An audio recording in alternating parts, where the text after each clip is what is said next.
Good afternoon, everybody. Welcome back to the international webinar on recent advances in biostatistics and data science, organized by Department of Data Science, Prasanna School of Public Health, MAHE Manipal. Welcome to the post-noon session of this international webinar. I now request Dr. Asha Kamath, Head, Department of Data Science, PSPH, MAHE Manipal, to be the chairperson for the afternoon sessions. Over to you, madam. Thank you, Ashma. Very good afternoon to all who have joined this meeting. So in this post-lunch session, we have three speakers. The first among that is Professor R.P. Suresh. He obtained his PhD from University of Pune, and his area of expertise for research has been in statistics and reliability modeling. And with over 30 years of experience post-PhD, he is currently the Principal Director in Advanced Analytics in Accenture Digital. In the past, he has worked at General Motors Research and Development Center, India Science Lab at Bangalore. Professor Suresh has published more than 30 papers in reputed national and international journals in statistics. He has established himself as an innovative thought leader in the analytics industry over the past decade, and many of his ideas and methodologies have been implemented in the industry, yielding greater savings or benefits. Today, he's going to deliver his talk on applications of data science in industry. Over to you, Professor Suresh. Thanks, Dr. Asha. It has been a pleasure being with you all today. And let me know once you can see my desktop. Can you see? Asha, can you see my screen? Yes, we can see. Okay. Thanks, Himanshu. So I would like to just give a brief idea about the different applications of data science in industry. Of course, so let me just give you a brief background here.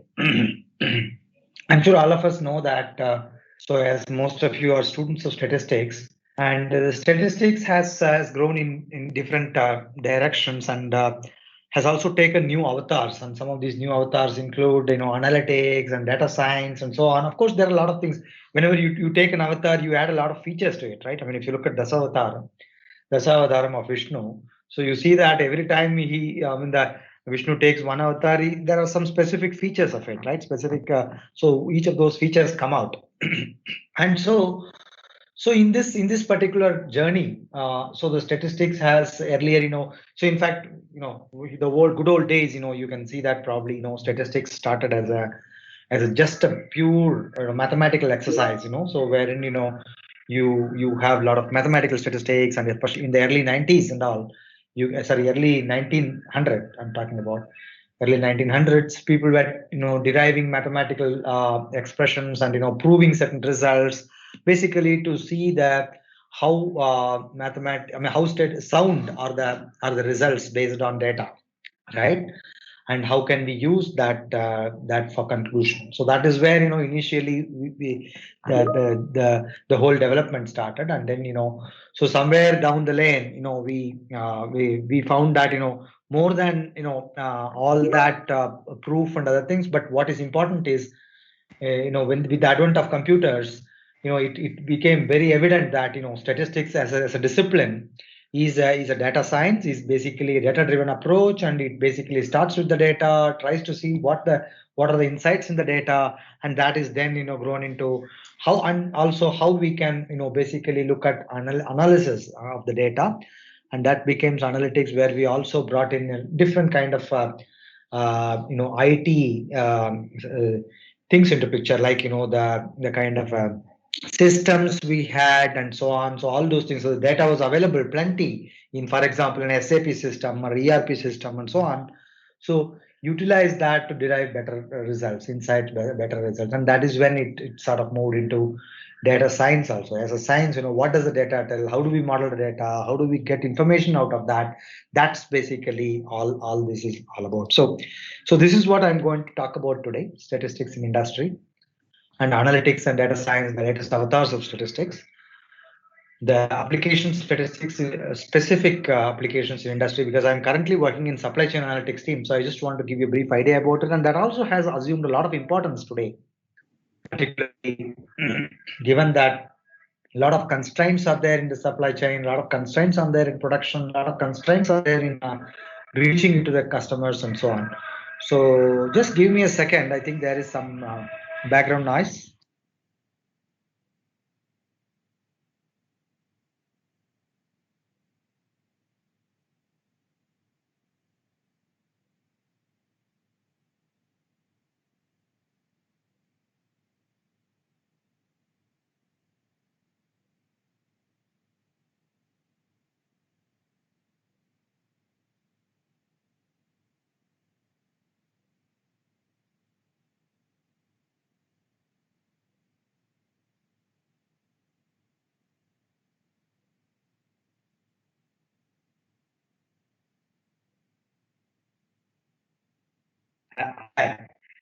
Yeah, so I think you can. It's better now. I hope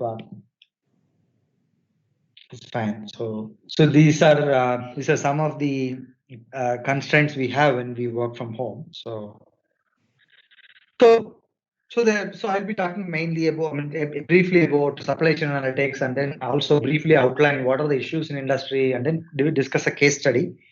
Himanshu, so you just maybe sort of remind me when you see that I'm exceeding time, etc. Okay, so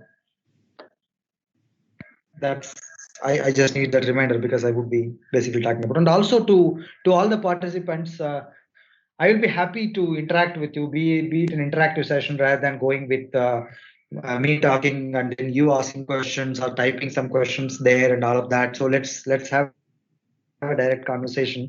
Let's make it as conversational as possible.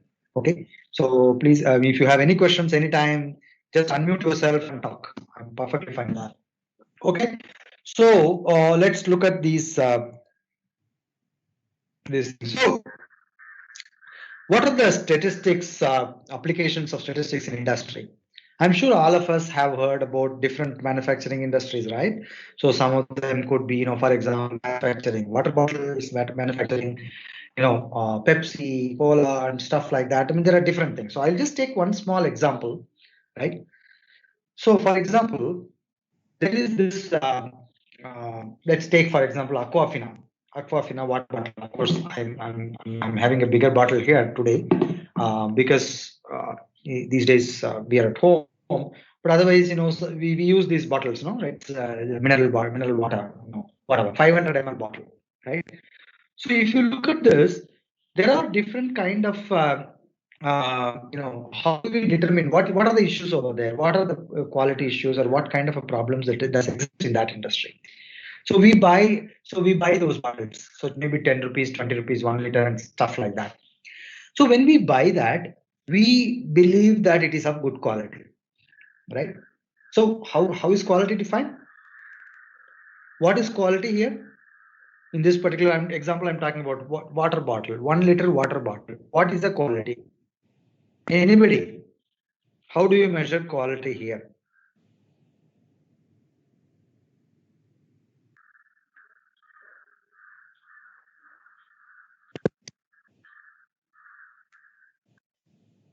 The purity of water. Sorry? Please speak up. I couldn't hear you. Sir, is it the purity of water? Purity of water. Absolutely. Yes, that is one of the measures. But is that all? Satisfaction. Yes. Yes. Satisfaction of the customer. So the taste of water, the purity of water, all of these are quality parameters of the product. Correct. Absolutely agree. Of the water that you take. Okay. But there are also other dimensions of quality. right? So this purity of water is something, which many of us consumers, as we consume the water, we may not be able to realize how pure it is, right? We don't have measurement to do that. Or, for example, the other measure is, for example, the milk also, right? The milk that we buy every day from whatever dairy, mother dairy, etc. Correct. So this is one quality measure, but there is also another quality measure, which is the simplest, in terms of quantity. Quantity, for example, you buy a 500 ml water bottle, right? So, I mean, let's look at who are the buyers of it. There are different people, like, for example, it's the consumer, you buy this water bottle from a local vendor or maybe from a, supermarket or a, mall or things like that, right? So there are also other people like, these 5-star hotels or, big hoteling industry. They also use this water bottle on a regular basis, right? So, I mean, that's for their customers. Of course, today we don't have too many visitors in the country because of pandemic and all that. But otherwise, so there will be a huge number of customers for them, right? For the hotels, particularly the people coming from abroad. And they all prefer to use the water bottle rather than tap water in India. True or not? I want to see if we are all hearing. Yes, sir. Okay. So how many water bottles do they buy in a day for consume in a day? For example, if you look at a 5-star bottle, there will be at least about 200, 500 customers every day, and they will be selling something like at least about 2,000 or 3,000 bottles each day, maybe much more than that, because people who stay there would take at least about 2 to 3 liters of water every day. So you look at it, it basically becomes something like 4,000, 5,000 liters of water bottles every day. And for them, the quantity is also very important. I mean, in the sense that the quality is, of course, sure, and that they will do. So there are different kinds of checks they will do. So first, what they will do is that they will take a sample of the bottles, and then they will check for quality. They will send it to the industry. I mean, some inspection unit and get it tested and say that yes, the quality is pure. Then we can believe that. Then you go ahead with it. And then there is an ISI seal also. So therefore, you are assured of the quality. The same thing with your milk, milk that you buy. But you notice that sometimes when the milk that comes, you pour it into a bowl. You know that it will come for 2 cups or something, but that day sometimes it comes only for 1.5 cups or 1.75 cups. So then you notice that there is some problem. Then you complain. So is that not a measure of quality, quantity? It is, right? It is also one of the measures of quality. In fact, there are 8 dimensions of quality. One is fitness for use. It is just the length, breadth, etc. So depending on the equipment that you use, etc. And particularly in the armament industry, I mean, or if you look at these defense equipment, it is more important. The dimensions are more important than anything else, and the weight, the length, all those things. Right? Therefore, there are different dimensions of quality. So let me just take up one problem, this quantity as a measure, right? The 500 ml bottle. So you expect that 500 ml bottle will have 500 ml. Have you checked it? Or do you know any of these, even for example, milk that we use every day, do you think it will exactly have 500 ml? All of them? I'm sure not, right? There are some variability. Sometimes you will see that some bottles have 500 ml, some bottles have 490, 495, something 400, 505, 502, right? There is variability. Is that true or not? Yes, sir. So there is no way. In fact, can you think of a process where there is no variability? No, sir. There is absolutely no process which is not having any variability. There will be some variability. And when there is variability, when you want to control the quality, what is to be done? You need to control the variability. Correct? You need to understand where the variability is coming from. So if I look at this water bottle, what is the process? How is it manufactured? So there is something like the water, but the bottle, empty bottle moves around a conveyor belt. It keeps moving there. It stops in front of the tap, and then the tap opens up. Water flows for a few seconds, and then this moves, and it goes and puts a cap on top of it, and then it comes out and puts, and then it automatically gets into a. I'm sure many of you may have seen this in Discovery Channel, etc. Right? So this is how the water bottle works. This is how the process works. Now, to understand where the variability exists, you will have to understand the variability could come from, for example, might be from the speed of the conveyor belt, the time at which it stands there. It is programmed to stand, sort of be at the synchronized to in front of the synchronized below the water tap. So for something like 10 seconds. So if suppose that it leaves only for 9 seconds, then the amount of water that has gone to the bottle will be less. Correct or not? Yes, sir. Or if the speed of the water flow from the water tap, if that is less, then again there can be a problem. So there are different parts of variability. So where the statistics come? Statistics come in understanding what are the possible, what is the variation does exist? What kind of variation that can be controlled? That's where we use control charts, process capability, and all of that. Right? That is where you might have studied in your statistics courses, like test of hypothesis. So you take a sample of 20 bottles, you take a sample of 200 bottles, and check whether they are of good quality in whatever dimension you have. So that is and you are going to decide about that is not acceptance sampling, rejecting the samples if there are too many errors or too many defects in the sample that you have got. Well, there is an element of error, right? That is what we call as type 1 error, type 2 error, right? But we want to minimize that. But the idea is to reduce variability. So that is where statistics comes into picture. Am I making sense?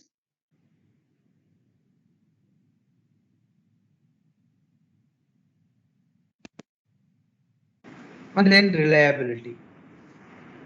Reliability of items. For example, we sort of look at reliability from the point of view of durability. Sometimes see when I use I was in IIM Calicut for several years. I was teaching there. I used to stay in the quarters. So I used to have a Maruti 800 car during those days. And so what is important for me is so there are different dimensions of quality. So if you look at, for example, I don't know. So there are different kind of advertisements you see these days in the car industry, right? But sometimes what is important is that for me, when I have a class at 9, I leave home at around 8:45. It is just anyway 2 kilometers away from home. I was in quarters, so it is just 2 kilometers. But what is important for me is that the car should start at the time when I start. I want the battery to be intact. I want the vehicle to start whenever I immediately need it. Because if it is not starting and all of that, then I will be delayed for the class. So that is my only reliability measure that I'm using. Reliability, it should be reliable when I use it. It should be available. So reliability is defined as available. So what is the probability that it will be available at one point? That is again statistics. So you look at the past data, whenever it has happened, what is the reason for that? Identify root cause of failure, root cause of, so what improves reliability. So that is where you look at what after how many days. So then what people will say is that my service mechanic used to say, okay, I understand this is your restriction, this is what you want, but then what you need to do is that you need to start the car every day at least once, so that your battery is intact, and so that you don't have to worry about availability of the car when you start it. So there are some measures that need to be taken. So the reliability basically comes from that. Then warranty. So, what is warranty? Anyone? Anyone who wants to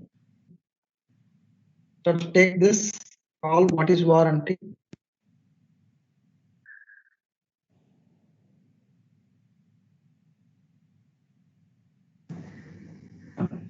What do you think about warranty? What do you think is warranty?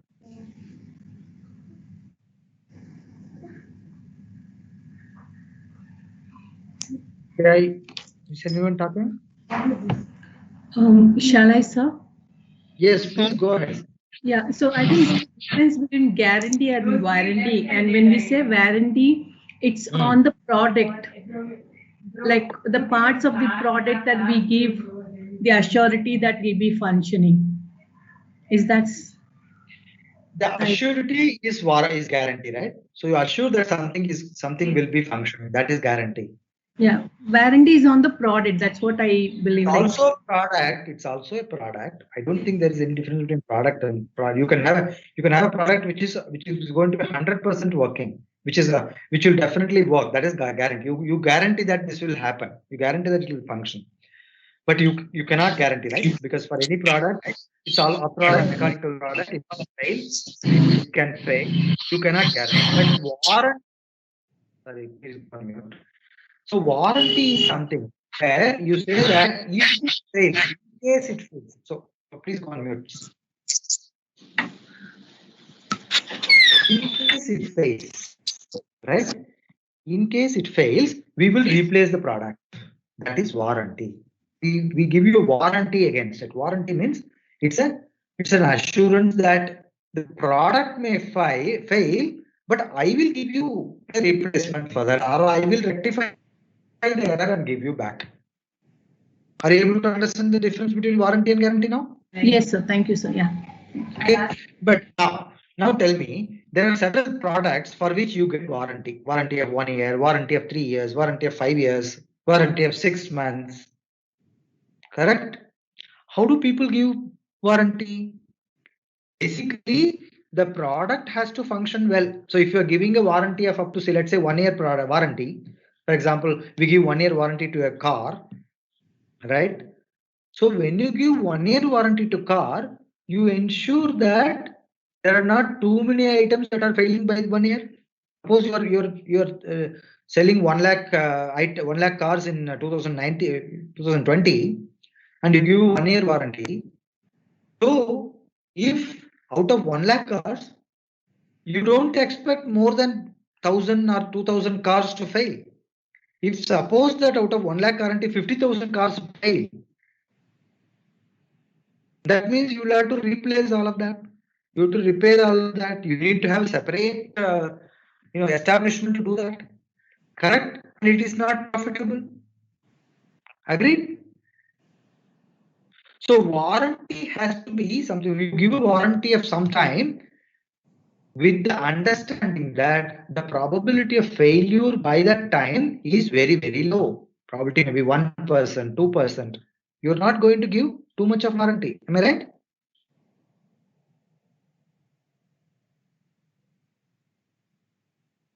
You're not going to give warranty to products which are likely to fail within that period. I have a question. Yes, sir. Yeah, my question is, all this is fine, but I mean, finally the people who run the actual factory work are the workers, manpower. Where does the statistics come in the manpower welfare regulation?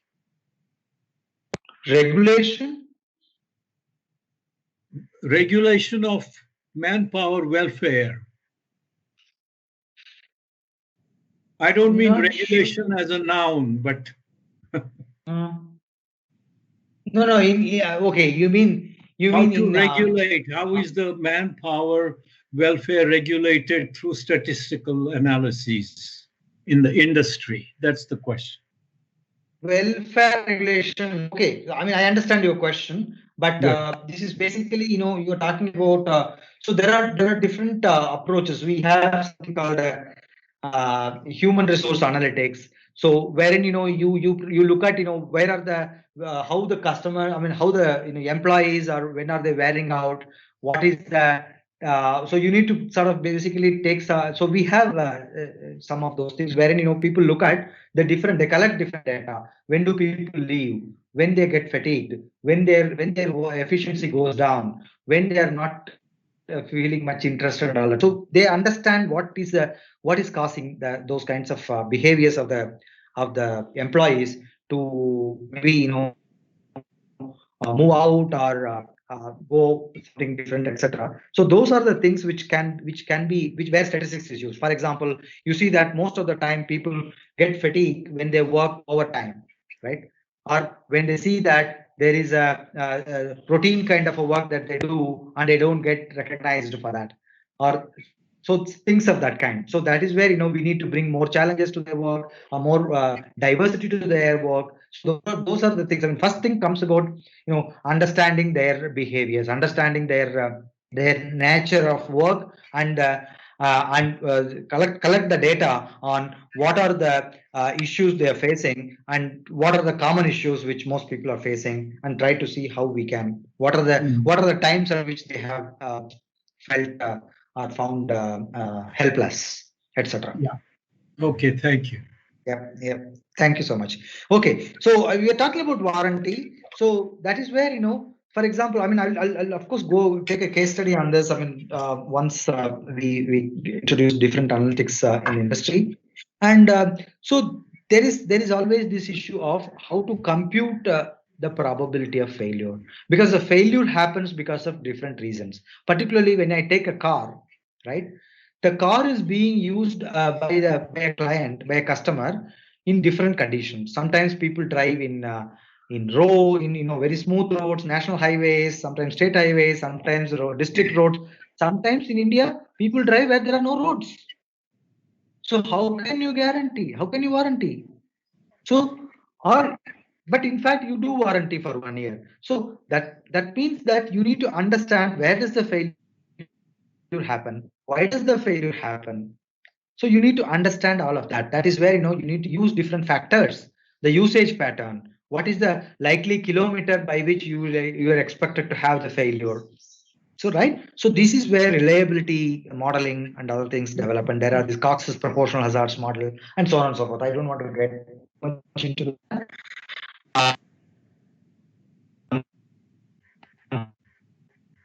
This the economic financial system. So we all know that demand supply, so that is the whole thing. The demand increases, so supply, if the supply decreases, the demand increases. That's what we see today, right? We see that there are a lot of products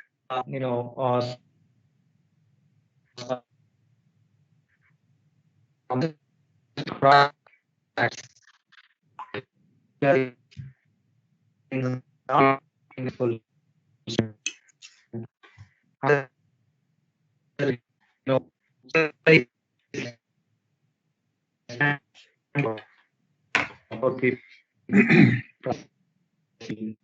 Yeah. Someone is talking. Okay. There is this service industry, on-time healthcare is, for example, a service industry which is now really at its peak, right? And you see that on-time service, availability of service, right, and measurement of service satisfaction, as some of you mentioned, right? Service satisfaction is very important. Then there is stability. In all of these, statistics supplement. See, everywhere you see that there is variability. For example, the time you go there and you how much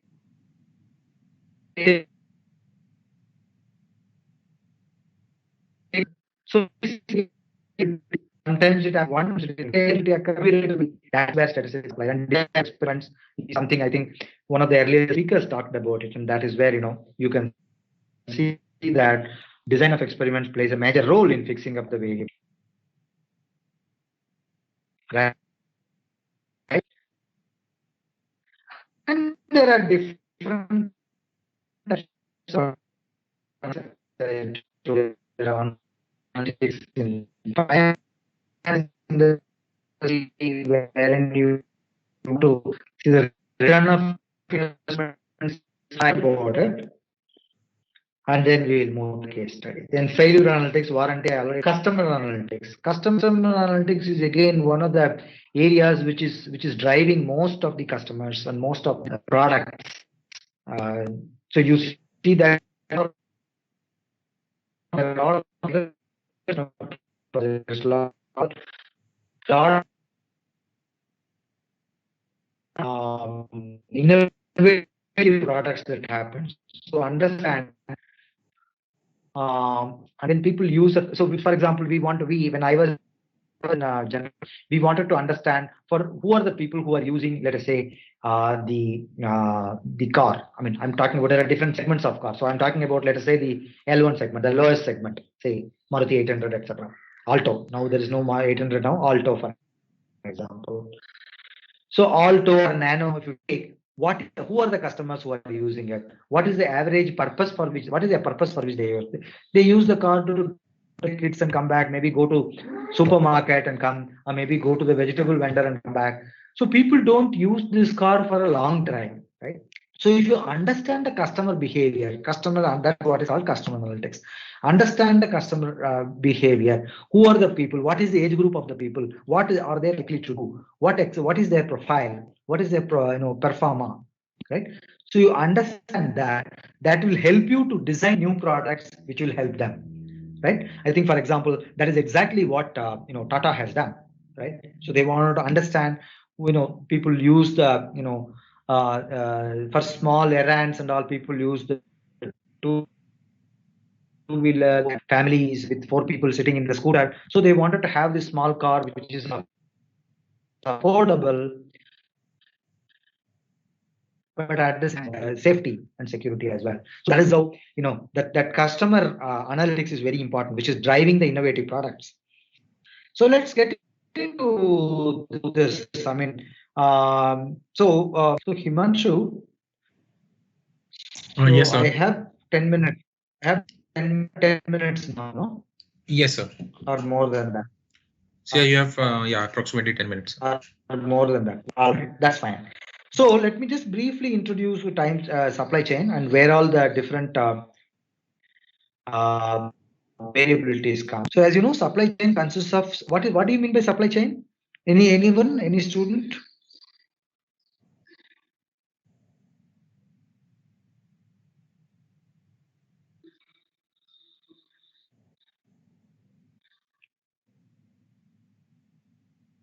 Where does it start? Where does it end? Supply chain.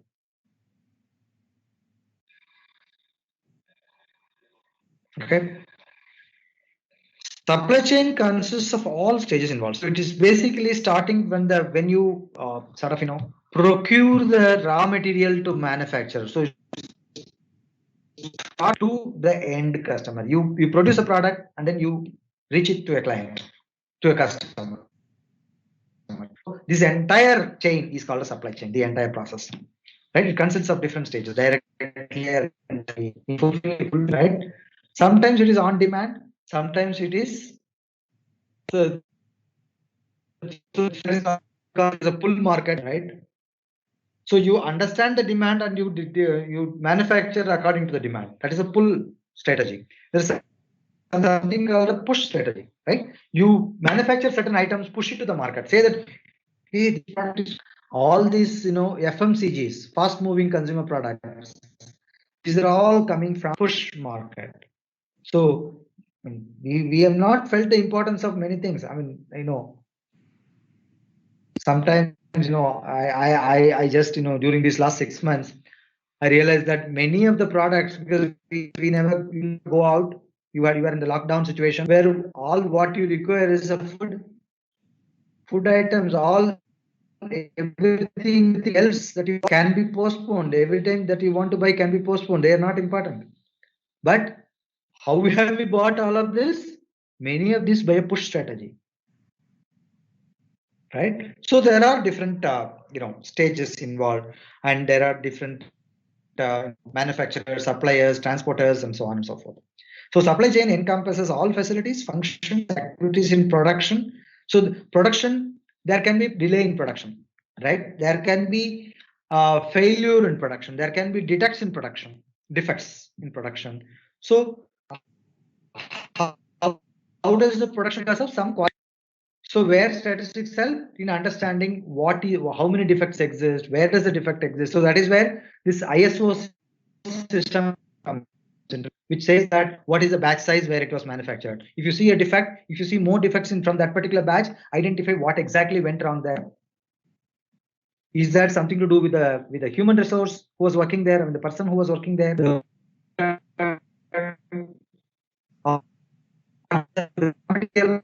manufacturing system, the equipment, so you can identify. That is where system can be introduced. That's your ISO system is, and that is all arrived at through different ways of understanding how. So once you have that manufacturing, you can go back and check what went wrong and fix it. That is how chain this one works. So let's get into this case study now. I just want to give you. Okay, let me just give you some idea about,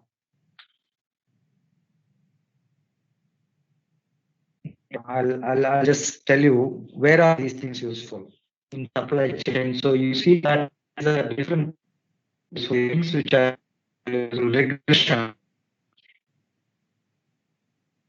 Regression is useful, for example, to identify how many we would need at a point of time. So for that, you need to collect the data in the past, maybe 35 years. Unless the use time is not, I could see the fact that could be right. That is time series use. Regression. Of course, you need to understand what are the drivers which is driving the defect. Right. So you don't sort of get that. Then segmentation, all that. Let's get to that later. And there are these. So let me just directly jump to the case study. Is about extension of warranty. I talked to you about warranty a few minutes back, right? So in this particular example, the manufacturer of a particular car extending the warranty from 24 months to 36 months. Currently, we have 24 months, which is basically meaning 2 years.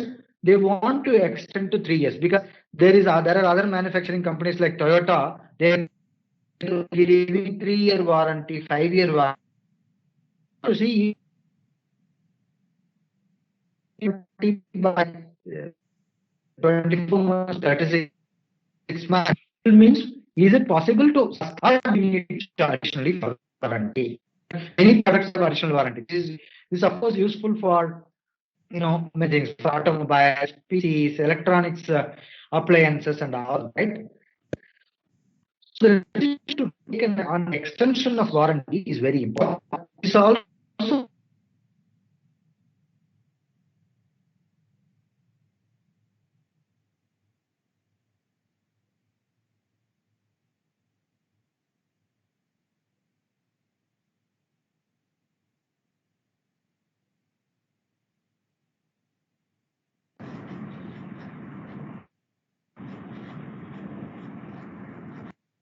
hello.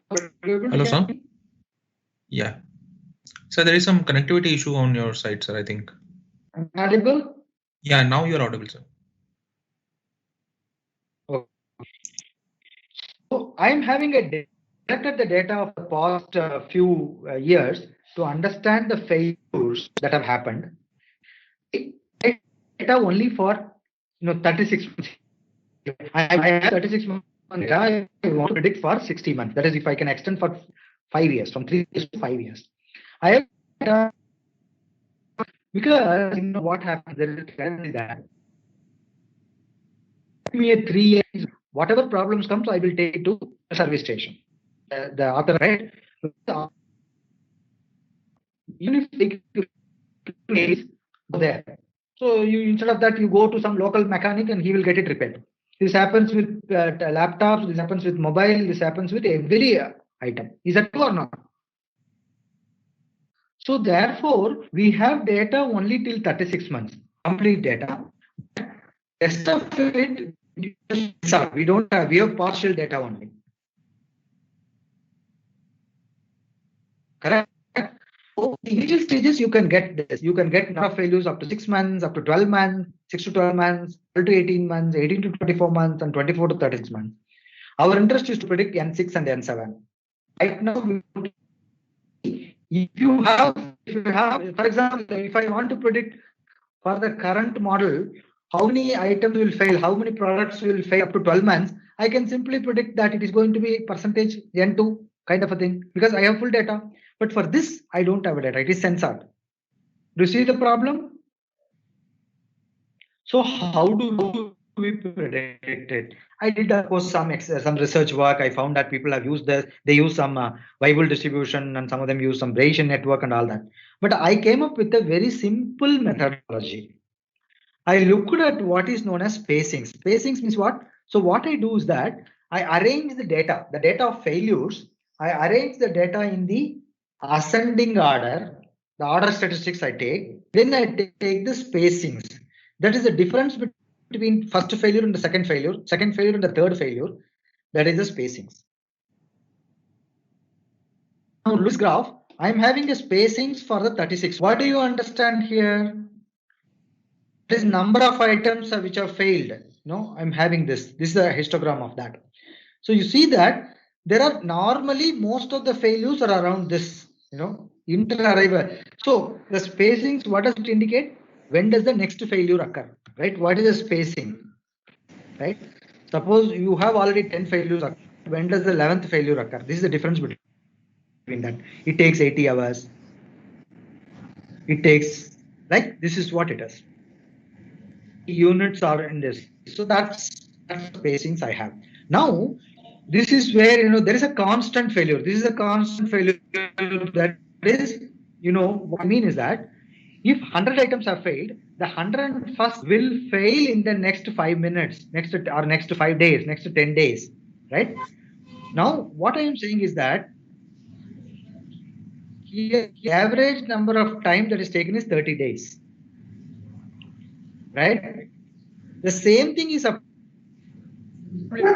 constant failure rate here.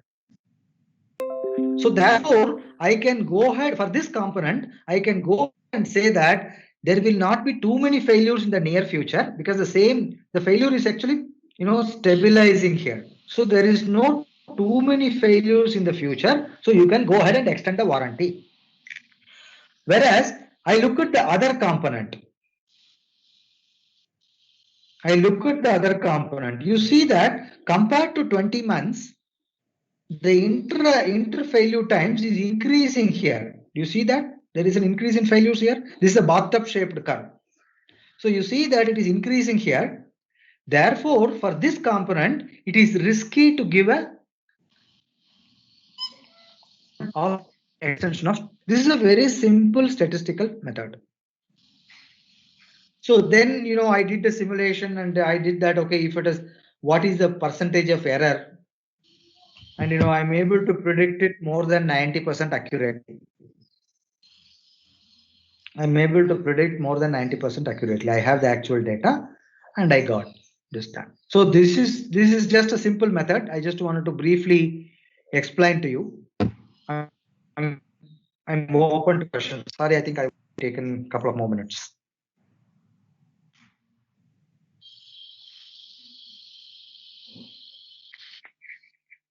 Any questions from anybody in the audience?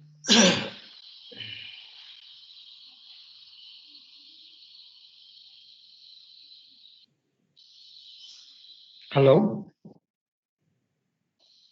Yes, sir. Yeah, please go ahead. Yes.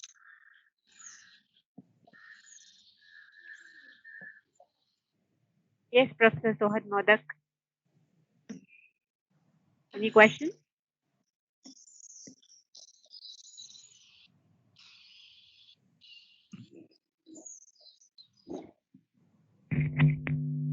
Yeah, Professor Modak, you have a question?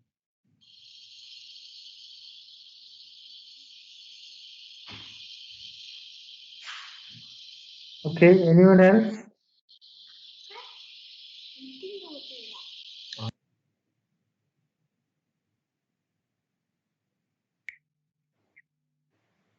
Okay, looks like there's no question. Thank you, Professor Suresh, for giving an overview of data science in industry. I think the budding data scientists will definitely benefit from this talk because they have been able to see a glimpse of what are all the areas where applications of data science can be developed into. Thank you for that insightful talk, Professor Thank Suresh. you.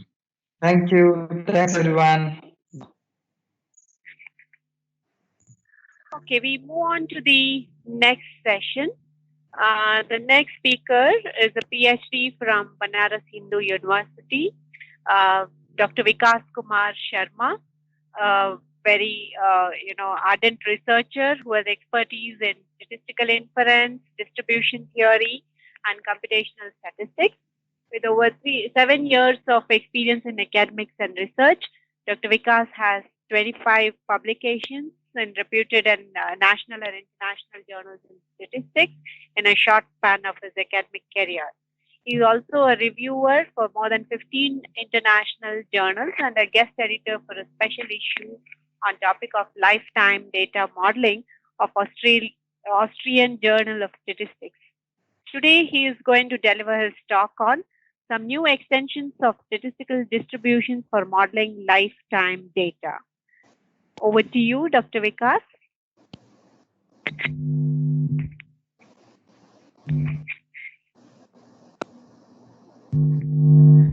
Hello. Hello. Yes, sir. You're audible, sir. Thank you, ma'am, for nice introduction. And so I need to share my PPT, right? Manchu? Yes, sir. Please.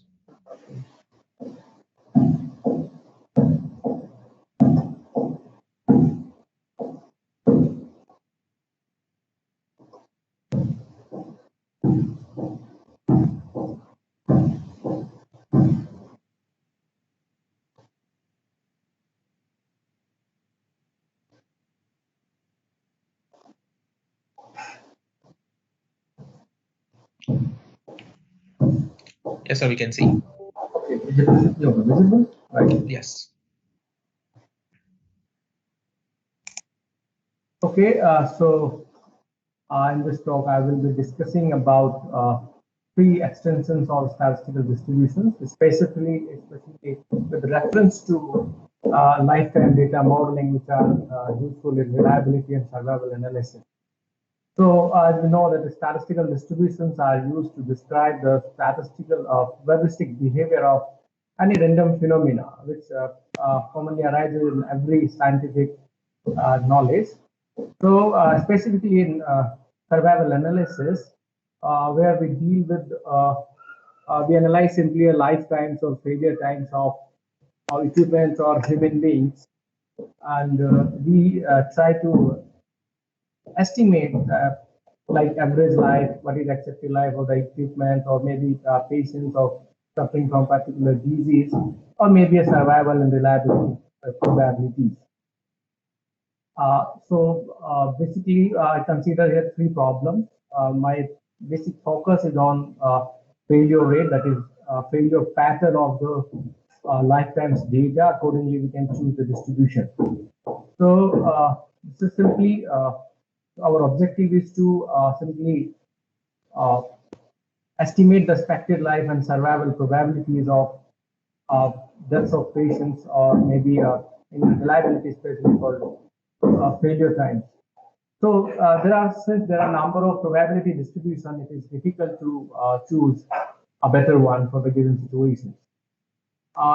In survival analysis, we can go, one of the criteria is simply a failure rate, which is a number of deaths per unit of time, and which may play an important role in model identification for the given problem. So this is closely concept related to the hazard rate is simply hazard function, which is the instantaneous failure rate for a given problem. So in real life problem, we may encounter the various shapes of hazard rate. Here in figure, I have shown four shapes like increasing, decreasing, constant, and bathtub shape. So accordingly, we can choose a class of distribution that suits to our data, and depending on the states of hazard rate. So, as for example, as we are aware that the exponential distribution, which is very widely used as a lifetime model, and that is very simple distribution, and but it has a constant failure rate. Later, its extension is proposed by Weibull in 1951. It has increasing, decreasing, and constant hazard rate, as well as it is an extension of Weibull distribution.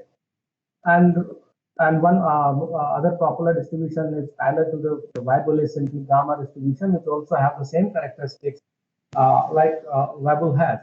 But there are many cases where the given probability distribution is not of use because of there are basically two reasons. One is any random phenomena is keep on changing because because of inherent uncertainties. Another one, there are cases where uh, physical structure of properties of a given data does not match to the given distribution. So there are always a need of developing a new distribution or just to modify the distribution as per the given problem.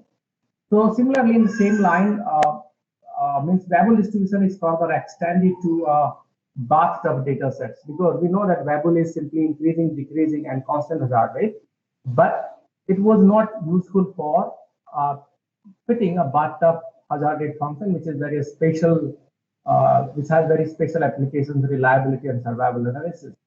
Other one is reverse bathtub, which we call as upside down bathtub shape. And from the literature, we can note that the inverse distributions have this property, and including like normal distribution is also having upside down bathtub shape. So simply the distribution according to the hazard rate can be categorized. So there are two methods to identify the hazard rate, shape of a hazard rate for a given distribution. First one is TTT, total time on test transformation. So this is simply suggested by Arset, and it says that if we have TTT transform is simply a concave, then we have an increasing failure rate, and convex we have a decreasing, and concave and convex and concave, then we have a bathtub shape. Similarly, if we have a concave and convex, then we will be having a reverse hazard rate. One way to identify the hazard rate of a given model or a data. Empirical version is also given here. So you can also simply plot TTT transformation for a given data. Other one is simple Glasser's lemma, that is popularly known as Glasser's lemma, because there are many situations where a form of the hazard function is quite complicated and it is untractable. So we need to address the properties of the hazard rate. So Glasser's propose an alternative way to discuss the properties of or shapes of hazard function, which is simply neta x, that is ratio of minus simply density derivatives of density divided by its density function. And they stated that this theorem simply states that this function, that is, you can say it's a Glasser's quantity, and the hazard function, which is defined by f of x upon a reliability or survival function, have the same characteristic and same shapes. So there are various situations we encountered in research where these functions help us a lot because we were able to identify the hazard shapes of a given distribution. So the first problem in this talk we will be discussing about the simple head and neck cancer data. So this data is presented by Bradley Afron in 1988, and we have gone through this paper and found that they have reported the hazard rate, means that's per month. And important to note is that means initially there are two group of patients, group A and group B, which were treated by radiotherapy, and one group is treated by radiotherapy and chemotherapy together. So here we noted that the failure rate of this head and neck cancer data in both the cases, in initial month, in first 5 months, it is when risk is very high of death. It's simply increasing, and reach to a peak after maybe 7 or 6 months, and then start declining. And it's stabilized because of maybe patient gets to use because of the therapy is so dangerous. Meaning initial stage this has various side effects, and patient also needs moral support. So after certain patient start getting stabilized, and this failure rate becomes slowly decreasing and reach to some constant level.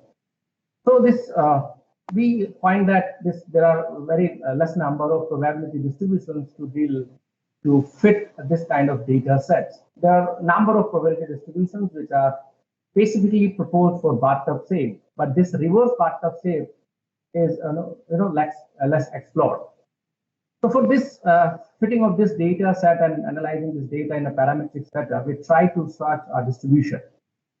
So we've and this is not only for the medical, but we can, being interested in this area, we try to search what other problems have this kind of failure rate. So we find out flood level, lung cancer, that is head cancer, breast cancer, and important is failure reactor pumps and the failure of washing machine. So means this failure rate can be encountered in various disciplines. So we started with a distribution which is a very simple distribution, one parameter that is proposed by G.B. Lindley and also known as Lindley distribution in literature. The PDF and CDF of distributions are given here. This Lindley has proposed this distribution as an example of Bayesian statistics in 1958. Later, after many years, then G.B. Lindley and Gitney et al. Took this distribution to study its property, because in the Lindley paper, it was just PDF was given and as an illustration of Bayesian statistics. Nothing was discussed like properties and characteristics of failure rate. Then Gitney et al. Discusses properties in detail and obtains nice properties, very nice distribution having closed form expressions for moments, quantile function, survival function, and other properties as well. But important is this distribution has an increasing failure rate, and they have advocated this use of these distributions over the exponential distribution. Till now, we were aware about that exponential is very simplest model, but it has a drawback because it's only useful for the constant hazard rate data set, which are very rare in real life applications. So we took this distribution for our studies and tried to modify it according to our purpose. So we just we were aware about that. Okay, there was transformation of usual random variable to use the upside down bathtub shape hazard function. So in a paper in 2015, we just proposed the inverse distribution or inverted version of this Lindley distribution, and we found that this inverse Lindley distribution has this property of upside down bathtub shape hazard function. And we try to fit this this model for various kinds of data sets. But we noted that because of it has only a scale parameter, although it is fine for upside down bathtub, but that flexible, because we are aware that means the shape parameter plays an important role in distribution function that make the distribution flexible with respect to the various degrees of coefficients of skewness and kurtosis. So that was not giving us a very good fit to other data. So we try to incorporate a shape parameter in that, and we further use the power transformation. So simple power transformation is simply the best example of power transformation is Weibull distribution. So if we introduce the shape parameter and exponential distribution, and we get the Weibull distribution. In the same way, we introduce the shape parameter in inverted exponential distribution, and found a very good model, a very simple two-parameter distribution. The PDFs are given here, and PDF, very nice closed form CDF and PDF of the distribution. So here now it has a two-parameter. One is scale, other one is shape. One may also add the location parameter, but it is there is no need to add the shape location parameter at this stage. But one may think of adding the location parameter. So now this two-parameter distribution having shape and scale parameters both is quite flexible. So we discussed this properties of this paper in the paper in 2016. And it has very nice property, closed form expressions for survival function, quantile function, moments, and also gives a good fit to the various kinds of data sets. Now it's a set of density functions for various values of its parameters. So we can simply observe that it is unimodal, and the mode of the distribution can be determined by this expression. So it has means the varying values of the parameters. It has various sets of tails, means thicker and thinner tail with respect to the parameter values, and various degrees of kurtosis, means the peak is varying with respect to the different choices of the parameter values. And this is the PDF. And now next you can trace the simple hazard function. Again, it is unimodal, means it's an upside down bathtub say, but with various various degrees of tails. So it means this distribution can be thought of fitting upside down bathtub say, as we have discussed in this head and neck cancer data. So this is I'm not showing here the mathematical proof, but mathematical proofs are given in that paper. So again, this turning point of this hazard rate may be simply computed by solving this nonlinear equation given here. So further, just I want to show you the properties of this distribution. That moments have a nice closed form in terms of gamma function. Gamma function is available in every software now, and then quantile function is very useful to describe an alternative way to describe the distribution function and its characteristics like central tendencies, measure of dispersion, skewness, kurtosis. Okay, and then other issue that is also discussed by Professor Divanji. And again, this distribution is identifiable in parameters, so there is no problem in estimating the parameters. So this another property is simply in stochastic orderings, where you need to compare the two random variables, because in some case, because basically the idea is to compare the two vectors, because there are you may have observations over x and y. So some x may be more than y, some y may be more than x. But in order to compare the random variables, you need to use the stochastic orderings. They simply x is simply called stochastic greater than this if this condition holds. The f of y is greater than less than equal to f of x for all values of x. So stochastic ordering may be defined in various in terms of various functions like hazard rate, mean residual life, and likelihood ratio. The likelihood ratio is simply the likelihood ratio is increasing in x, then x is said to be stochastically greater than y. So that is how you can compare the two random variables. And the second, Santi Kumar given the implications of stochastic ordering. So by following this stochastic ordering, one can just need to prove the stochastic ordering likelihood ratios. Other will automatically follow. So we just state the result here. Let us consider two random variables, that is x, generalized inverse mean David. And here we have taken the shape parameter as constant and same, because for different values of shape parameters, this proof is not possible. It's complicated. But in terms of the scale parameter, stochastic ordering for the GILD random variables holds.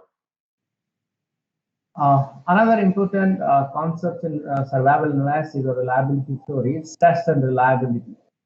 So this is simply can be defined as a measure of performance of the system, which is subjected to stress. Say suppose this y represents the strength of a system, and x represents the stress applied on it. So this probability is called as stress and reliability. If y is more than x, means your system is surviving. If your strength is less than stress, means your system is breakdown, and probability comes up to be less than 0.5. So here we simply again made the assumption that our stress and strength random variables follow the generalized inverse linear distributions, having common same shape parameter with a different scale parameter theta1 and theta2. This assumption is not necessary in all the cases, but for the particular data of this head and neck cancer data, we have tested it, and this assumption is valid. So again, if we have a now you can also link this stochastic ordering with the stress and reliability. Let us say we have theta1 equal to theta2. Is theta means both the random variable stress and strength have the same scale parameter reliability is 0.5, means there are 50% chance that is X is greater than Y or Y greater than X. And if the simply R increases as the strength parameter increases, so means because of that stochastic ordering result, as you increase the theta, means your X is stochastically greater than Y. So as you increase scale parameter, means your reliability will be increasing. So that is how you can also visualize the estimates of the scale parameter and can interpret the results about this stress and reliability. So here we have given the maximum likelihood estimations of the parameters and as well reliability, stress and reliability. So we have suppose random samples on stress and stress random variables, and we further assume that observations are independent. And the simple likelihood is given by this equation. So MLEs can be obtained by the nice expression given 2 and 3 here. And by substituting these results in the log likelihood equation, so for alpha, you need to solve this nonlinear equation that can be easily solved by any method like Newton-Raphson.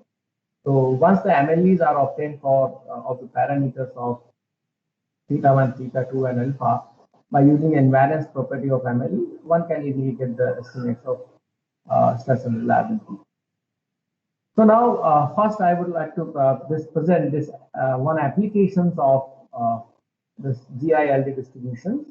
So we have taken this. I have already found that flood level data is also having reverse bathtub shape or upside down bathtub shape hazard rate.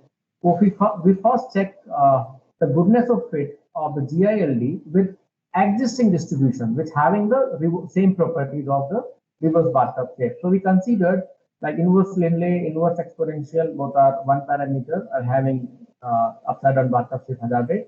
Another two parameter distributions like inverse Weibull, inverse gamma, inverse Gaussian, and generalized inverse exponential distribution. So there are four competing distributions. All four have the same property, like same hazard rate property of having reverse bathtub shape.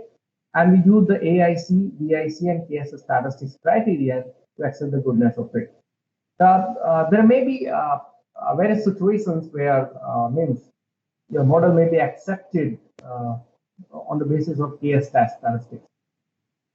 Okay, because at the 5% level of significance, there are a number of models. Because see, okay, p-value I have not recorded here, but we have observed that out of these four, three or four distributions were fitting according to KS statistics. So that's why we need a criteria to choose the best one among the all the distribution under consideration. So AIC is simply as discussed by Anup sir. So this is simply 2p minus 2 of log of likelihood, that is AIC, and the lowest AIC corresponds to the best model. So here we can note that the generalized inverse linear distribution for this flood level data has the lowest AIC and fits better than this competing distributions. So here simply fitted probability density function of the GILD, and this is survival. This is a fitted CDF using the GILD for the flood level data. So it means that the GILD, the proposed distributions, may be effectively used for modeling this upside down bathtub shape hazard rate data over the competing distribution existing in literature. Now let us come to the head and neck cancer data. So there are two sets of, I have already said there are two sets of patients. One is simply treated by radiotherapy, other group is treated by radiotherapy and chemotherapy both. So basically, let us look this problem into, because this Afron have considered this problem and plotted the Kaplan-Meier estimates of survival function and hazard rate, and they made this discussion and also use some logistic talks. But here our objective is to discuss this data in terms of stress and reliability. So I have two random variables.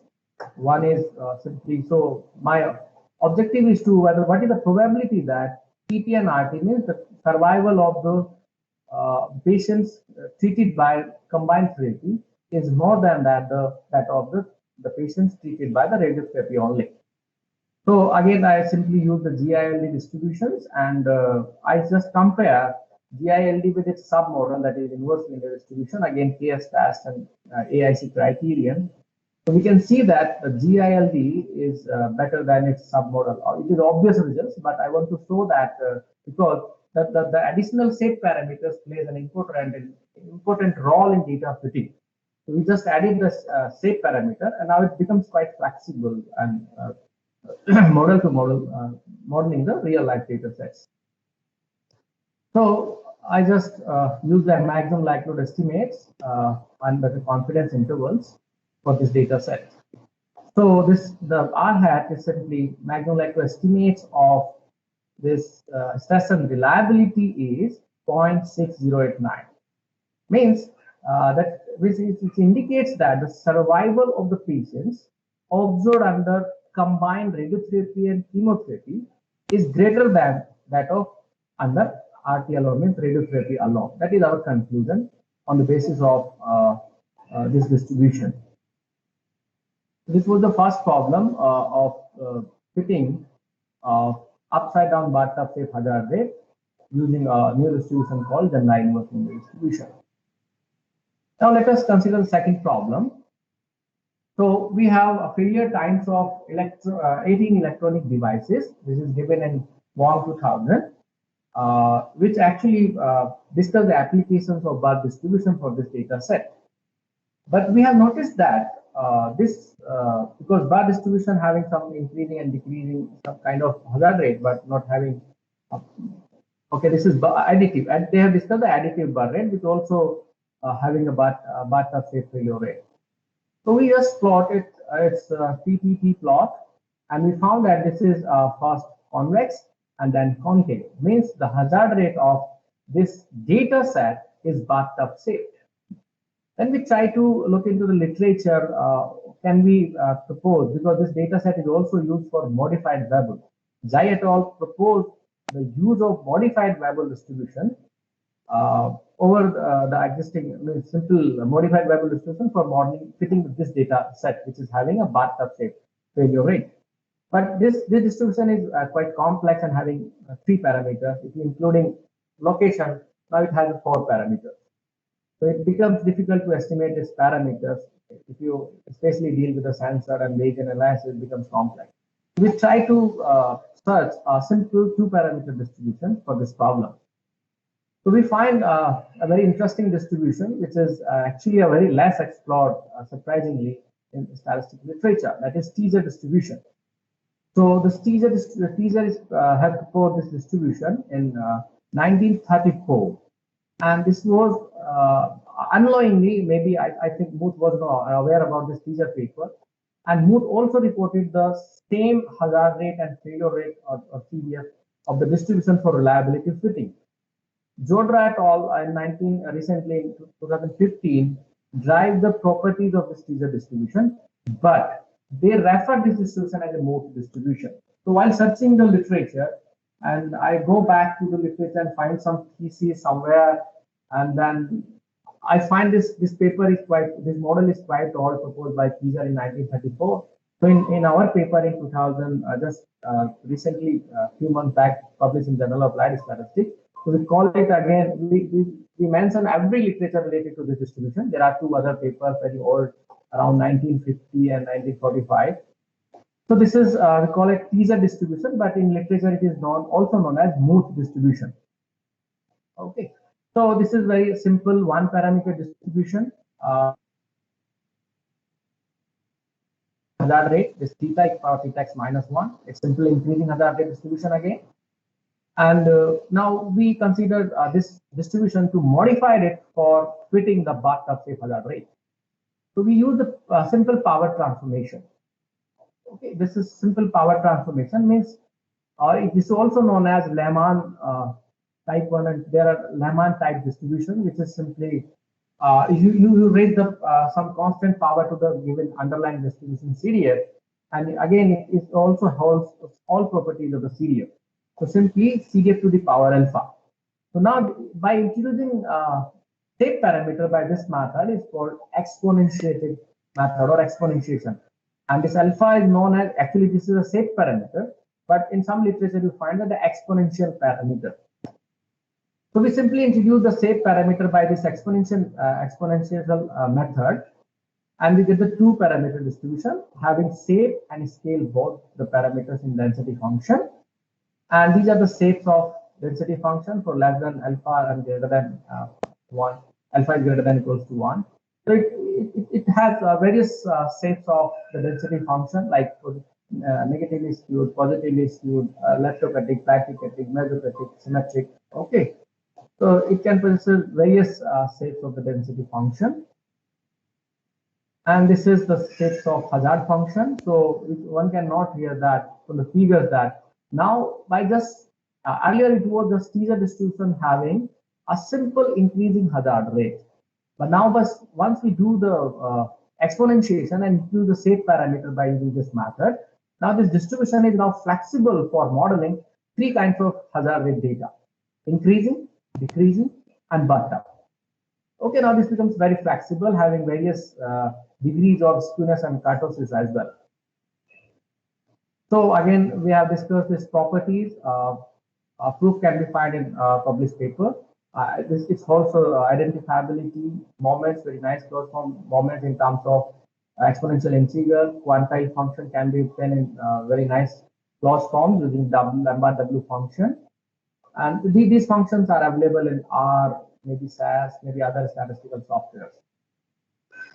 And we just trace the coefficients of skewness and kurtosis using the quantiles. We can say that we just trace the pattern of skewness and kurtosis and median with respect to the shape parameter.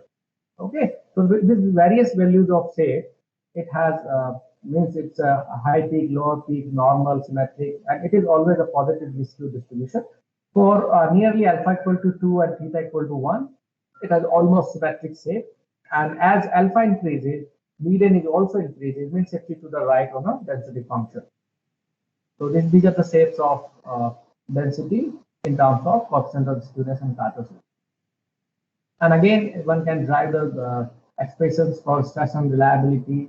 Also, you can also prove that stochastic ordering in terms of the shape parameters as well. And again, order statistics and all can be easily driven. And then this is maximum likelihood estimation. This very simple means the alpha can be obtained in terms of theta, or theta estimates can be obtained by solving this simple single nonlinear equation that can be solved by the Newton-Raphson method. So there is no difficulty in getting an estimate of this MLEs for this distribution. So now we compare the fitting of this distribution for this failure times of electronic devices, and we have considered here the 5 distribution to compare the goodness of fit. There are 3 existing distributions that is belong to the same family, that is exponentiated Lindley, exponentiated Chan, and 2 others very popular distributions, Weibull and Gamma distribution. The one common thing is that means all the distributions have increasing, decreasing, and beta, but Weibull and Gamma have only increasing, decreasing. But these 3 exponentiated class of distributions have beta, increasing, decreasing hazard rate shapes. So again, in terms of AIC criterion, one can note that ETD, that is exponentially teaser distribution, so that has the lowest AIC value among others. So it fits quite well the given data set.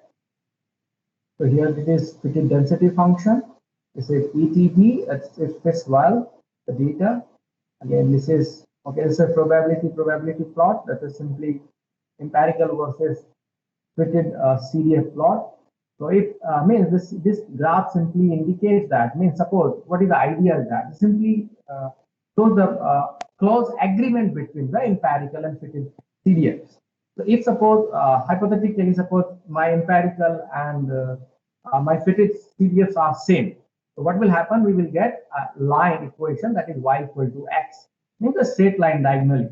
So if all the points lie on that straight line, means our model is giving a good fit. So that is the ideal situation. All points for the real life, there are always chance of improvement of the, but for ETD, my mostly points are on this diagonal line. So means we can say by this graphical method, we can also say that okay, this ETD fits well the data. Now this is next is third problem. In this problem, I have considered data which represents the proportions of blood, tissue damage proportions in blood with respect to the level of drug, concentration level of a drug. And this data is actually built in a SAS package as an illustration of beta distribution and beta regression. So while searching something, we find this data set, and it's also reported in somewhere in literature.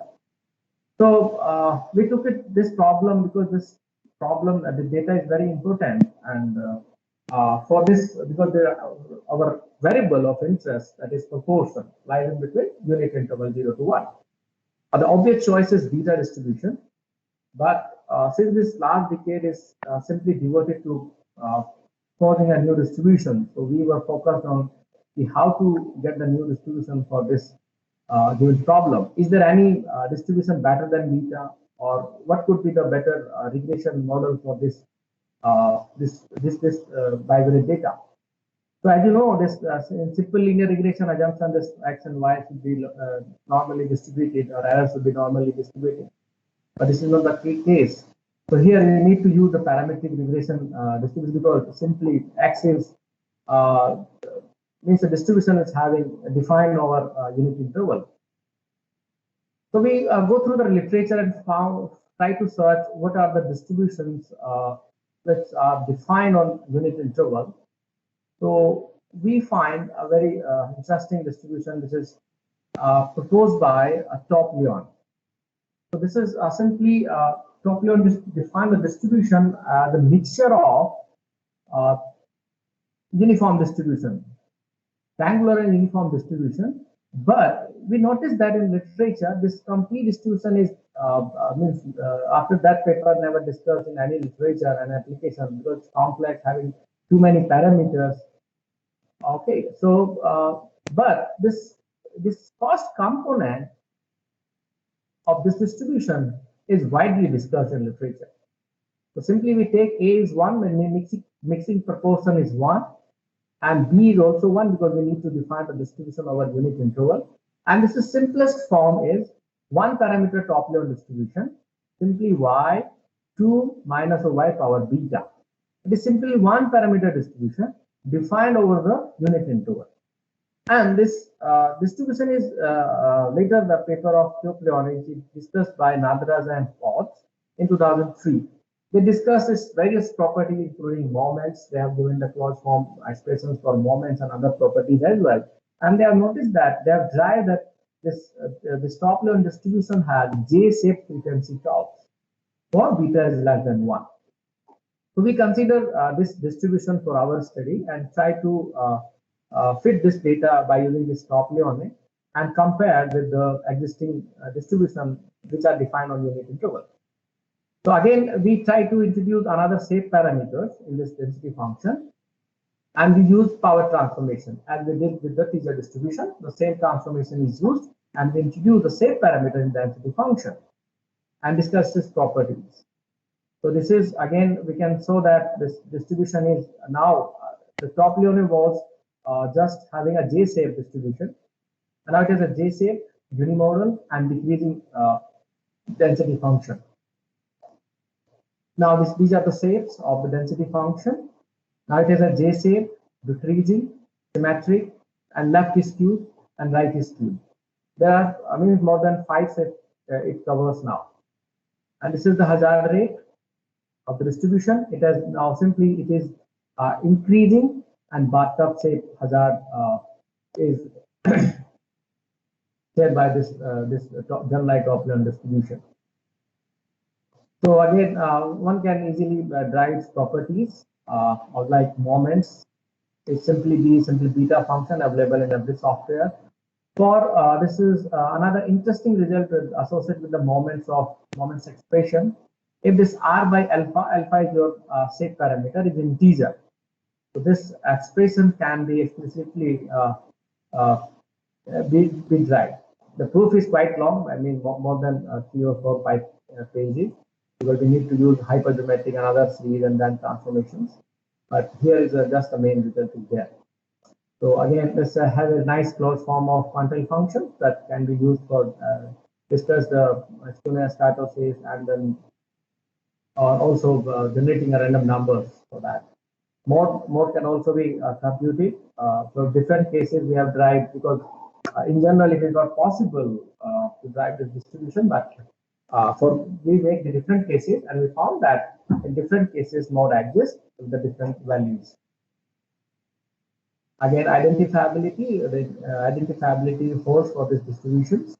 Stochastic orderings can be defined in both the parameters. So here, if beta 1 and beta 2 are the same and it is greater than 1, then stochastic ordering holds for the say parameters alpha.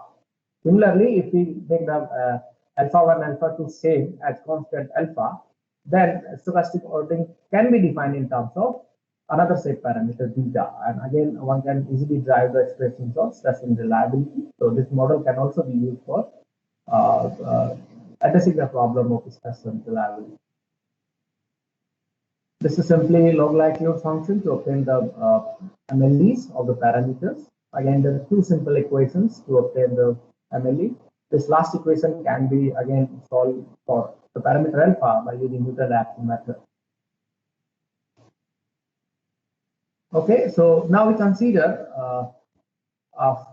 4 distributions to compare the goodness of fit with the GTL distribution, that is our fourth model. And one is beta distribution, Kumar-Swamy distribution. Kumar-Swamy distribution is another distribution defined on unit interval. And then unit variable and unit gamma. These two distributions are just, I think last year proposed. They are actually they have proposed the distribution in order to modify the variable and gamma distribution by using the e to the power minus of x transformation. So that is how this the distribution defined over positive real line can be transformed to unit interval. So that is, we consider 2 recent distribution and 2 all distributions for that are of unit distribution, beta and Kumar-Swamy.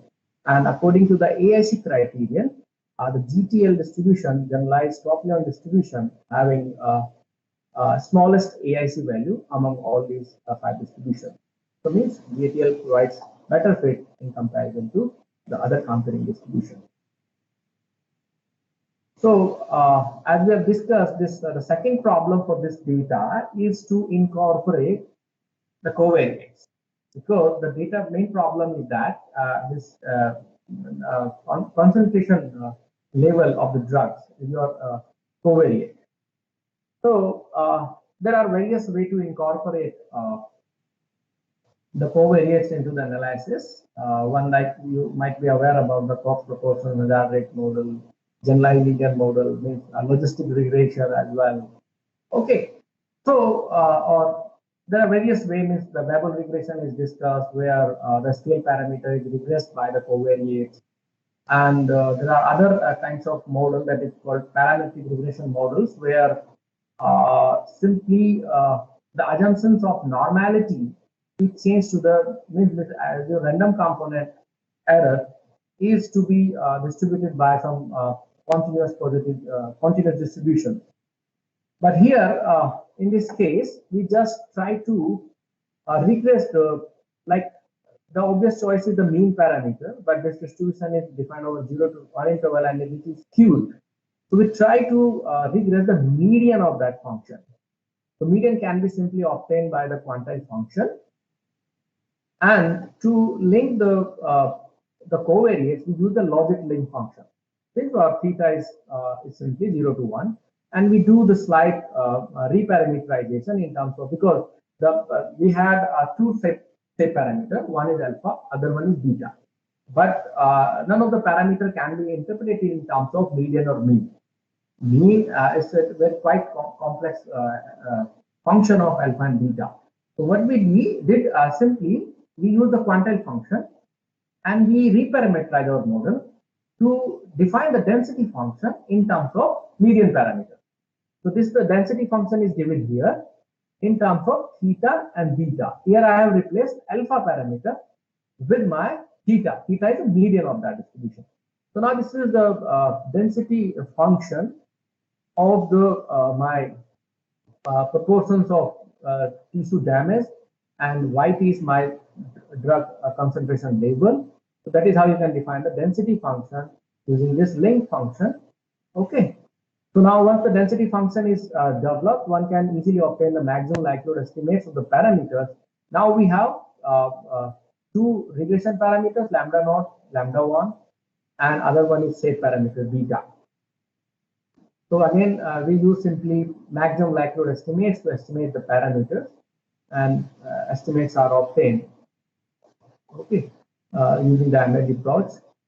So further, once we obtain MLD of the parameter. Dr. Vikas, can you wrap it up in 5 minutes? Yes, yeah, it's over, ma'am. The last. Okay, so further we can access the appropriateness of this regression, or simply we test the hypothesis lambda 1 equals to 0 or lambda naught equals to 0 using the simple log likelihood ratio test. And likelihood ratio test, there is a significant effect of covariate, means it's a concentration level over the percentage tissue damage in blood. Okay, so we further compare the regression, this GTL regression model with that of the beta regression models in terms of log likelihood and AIC values.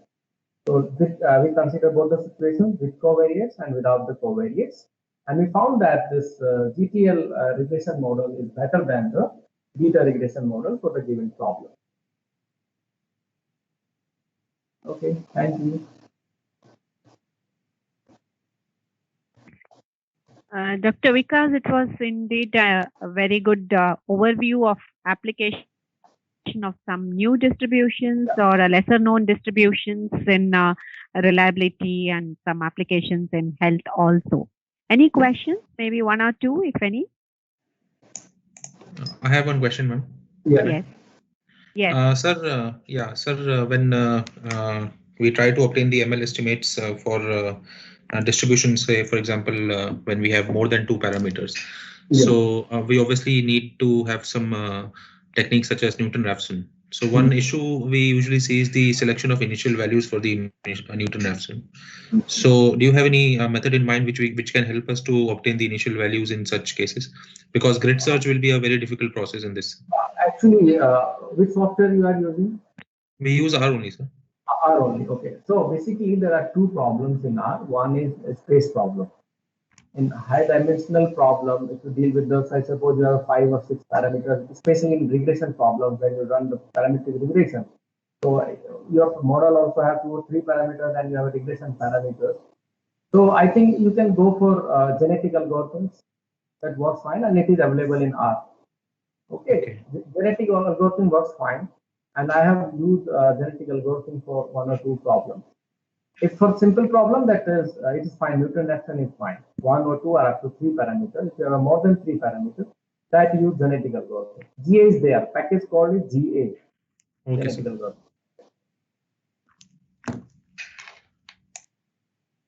Any other questions? Okay, thank you, Dr. Vikas Sharma. Okay. Thank you for being with us. With this, we move on to the next speaker, who is having over 30 years of experience in clinical research, been in academics for 4 years with the Department of Radiology at University of California, San Francisco, while working on osteoporosis clinical trials. And after that, over 20 years in work experience in pharmaceutical industry in a management role, having built large teams supporting data science and analytics, clinical trial operations, statistics, statistical programming using SAS, Python, and R, data management, database programming, and medical writing. Having worked for GSK in Philadelphia and Bangalore, for Novartis in Mumbai and Hyderabad, currently based in Dublin, working for Novartis Ireland as Head of Data Science and AI Ireland HEP. It is Dr. Ashwini Mathur. Good morning, Dr. Ashwini Mathur, and welcome to this international webinar on World Statistics Day. And today he is going to deliver his talk on data models versus algorithmic models in the age of data science. Over to you, Dr. Ashwini Mathur. Hello, everyone. Can you hear me? Yes, sir. Yeah, let me see if I can project my slides.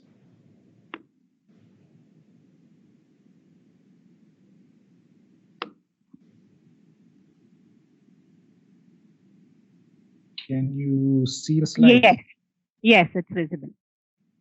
Yeah.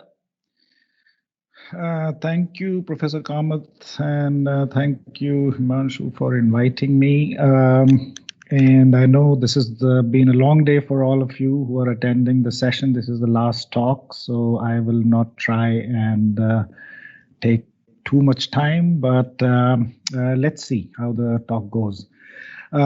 I have to apologize. My talk does not really have any formulas. There are no equations, and I have no theory here.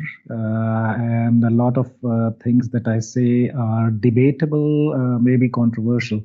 So please bear with me. Listen to me for the time, and then we can get into a debate. Yeah. Just to clarify, I'm a trained statistician, a traditional statistician. So, traditional frequentist statistician. So, and all the models that Professor Sharma just talked about, is the kind of work that I do. But what I'm talking about today is slightly different. It's about, data science approach to generating insights from data. So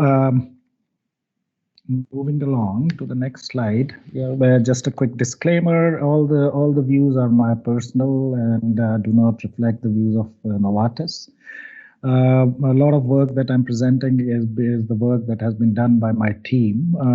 Basically, we are a team of data scientists, slightly different than statisticians.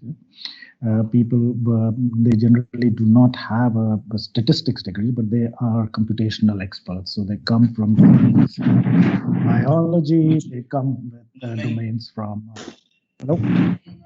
Can you hear me? Yeah, can everyone just go on mute, please? Yeah, and most of the material that a lot of material that I'm presenting is from Google, and everything is on public domain. So next slide. So this is, we are in the COVID situation. So a quick example of, what data science can do. So the question is that how many of you have a question regarding what is the treatment for COVID?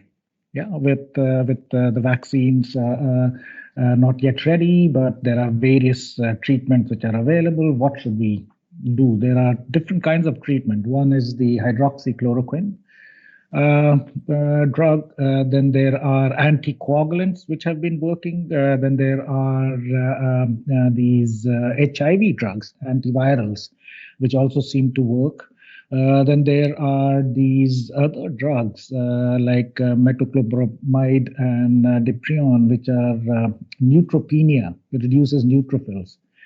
And then there are these other drugs which reduce the, increase the pH and, like Digene kind of things, And the graph that is shown here is that cohort 1 are all the patients on COVID-19 aged 20 to 64 who have received ventilators or have died.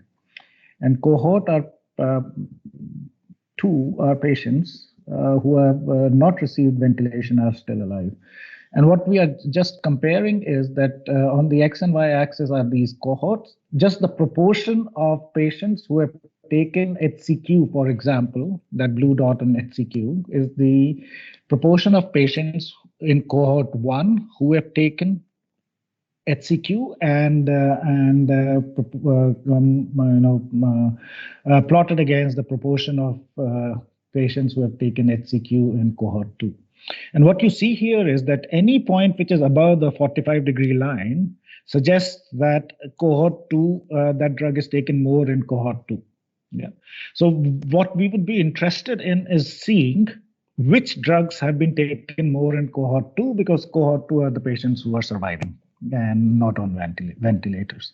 So you can see all these drugs seem to be having a beneficial effect on COVID. Yeah. So this is the data, and so this is real data. This is based on real world evidence data from hospitals. Yeah.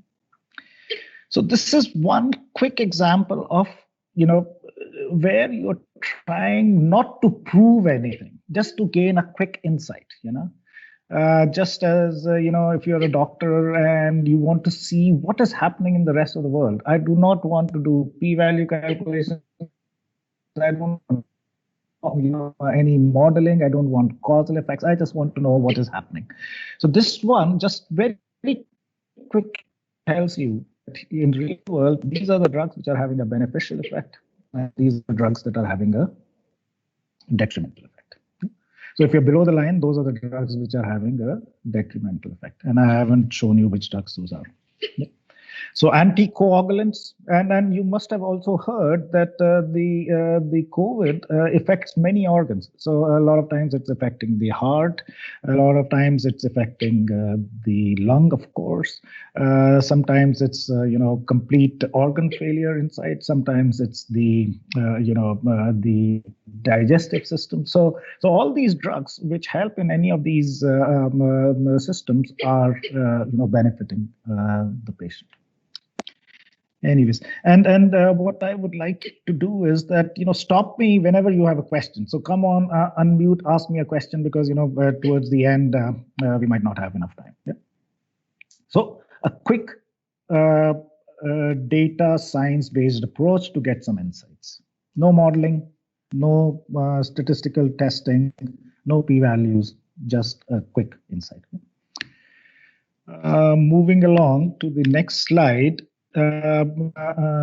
This is a slightly different problem. This one is a problem where there's the disease which results in these thromboembolic events. These are patients who have blood disorders, and these thromboembolic events are not good things. They are very painful and are related to blood disorders. There are a lot of treatments available. There's something called as HU, and the thing is that we wanted to HU with HU and RUX. So there are two treatment groups. And what we wanted to see is that analyze data from the real world evidence side of things. So this is data which is not really collected for clinical evaluations. These are administrative data sets which are collected by insurance companies, where they just see what did we reimburse the patient for. So this one will just capture that, okay, a patient number 1 came, they had a thromboembolic event, and this is the drug that was prescribed to them. That's it. That's the only information that is captured. And what we wanted to see is that is there a difference between HU alone and HU-RUX? Yeah? And what you see is that there's a column which says rate. So before the treatment, HU alone, the rate was 8.72 events in 1 year. Yeah. In HU-RUX, pre-treatment, that rate was 10.78. So there's a little bit of an imbalance just to start off with. After the treatment started, and during the treatment, the rate dropped down to 5.58 for HU alone, and for HU-RUX, it dropped down from 10.78 to 8.41. This is number of events, 22% reduction. Yeah. And then when you went to the switch period, meaning that when you stopped the treatment, the HU alone, what happens? So as soon as you stop the treatment, it jumps back up into 10.53, the rate. But in our HU-RUX, when you stop the treatment, that what we call as switch period, what you see is that the rate is around 8.33. So what does this mean? This just tells you that there is a reduction in rate based on HU-RUX, but it's also much more sustainable. On the other hand, our HU alone, as soon as you stop the treatment, the rates jump up. So there's some beneficial effect of RUX on this. So this is a very high level conclusion that you can draw from this graph. Now, where are the p-values? Where are the analysis? We again didn't get down to it at all. Now the question is, why is this happening? How is this happening? So just to explain to you what this data has, this is the data. So if you look at it, study started in 2007. We have got data from 2007 up to 2020. So that's 13 years of data. Yeah. And you can think of it that a patient comes in and gets the treatment. It's called hydroxyurea, HU. You get the first treatment. Then you follow the patient for 3 months, 6 months, 18 months. And the question is that, is the thromboembolic event happening or not? And before the event, before the treatment, the full event history is there. There is blood parameters. There's all kinds of lab parameters, other drugs usage. So you've got demographics, age, gender, race, ethnicity. You've got the history. You've got all the lab values, many lab values, and all the other drugs that are being taken. And the question that you ask is that what is causing this? But because you want to conclude that it is the treatment that you add to HU that is having the better effect, not all these other variables. So how do you model this complex of events and all the values that are there? So a regular statistical model, that the way I would have done it is that, first of all, if I start fitting regular models, like, this is prediction of an event, so logistic regression, and I start adding in all these variables into the model, soon it will run into convergence problems. And the assumption about linearity and why is it linear and why is this model, what should we keep as the main model? In epidemiology, what we do is you do univariate models, pick the important ones, then you put it in, then maybe you build some interactions, two-way interactions, but three-way interactions, four-way interactions, all that becomes extremely difficult and very, very difficult to model. And remember, the patient numbers are not too many. Although the data is long, we have the data from 2007 to 2020. If you see the previous, the number of patients is only 130 in the two groups, 130, 130. So small sample size, lots of variables. What do you do? This is where machine learning algorithms work quite well, and here we used random forests, and that worked out and work out quite well, and using the random forest models, we are able to figure out which variables are the most important. Yeah, and we are able to put in everything, all the variables together. And what you see here is that if you see the response, the one in blue box, these are the variables which are the most important in predicting a thromboembolic event. And the top features that come out are your thromboembolic history, of course, how many times did you have those events in the past, your BMI, your DBP, diastolic blood pressure, your weight, your NEP levels, these are lab parameters, your WBC counts, your LYP levels, these are lipophilic cells counts, ASA counts, age, and red blood cells, RWD. So many variables, these are only the top 10.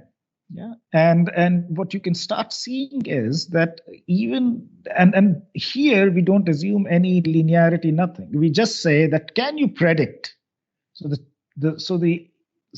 different from modeling, statistical modeling, here we are not modeling thromboembolic events. We are not modeling probability. What I'm saying is, can you tell me, can you create an algorithm which predicts thromboembolic event with high level of accuracy? So slightly different setup. Yeah. So, so when we do this, now obviously there are interactions, so many variables, there are 10, but in the model there were around 3,000 variables. There are so many interactions. How do you build interactions? So again, using feature importance, you plot these feature importance in a two-dimensional scale. And what you start seeing is the ones which are in pink, not red, pink are the most important interactions. So very quickly, instead of worrying about 100,000s of these interactions, you get down to around 10 or 12 interactions which are important. No p-values, no causal relationship, no explainable model. I can't write this down as an equation. But what I know is that these variables are causing me to predict the outcome accurately. And then, once you get these interactions, then you can start drawing these survival curves, and then you start seeing that, different subgroups, these are called the interaction plots of survival models, Kaplan-Meier models, but for subgroups, you start seeing this difference. Now, traditional statisticians, which is me, start getting worried about, inflation of type 1 error and, which one is correct. Are we making false, answers? But I'm not worried about all that because I'm not taking a decision whether a variable is important or not. What I am doing is that is the prediction of the outcome correct or not? That's all. Yeah. So slightly different. And so I'll just take a pause here. Anyone, any thoughts, any questions? Is the pace okay? Do I need to slow down or continue? Just wanted to make sure that people are still understanding what I'm trying to say.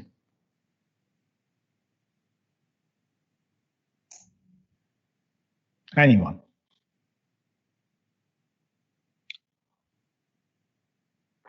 You can come off mute and speak.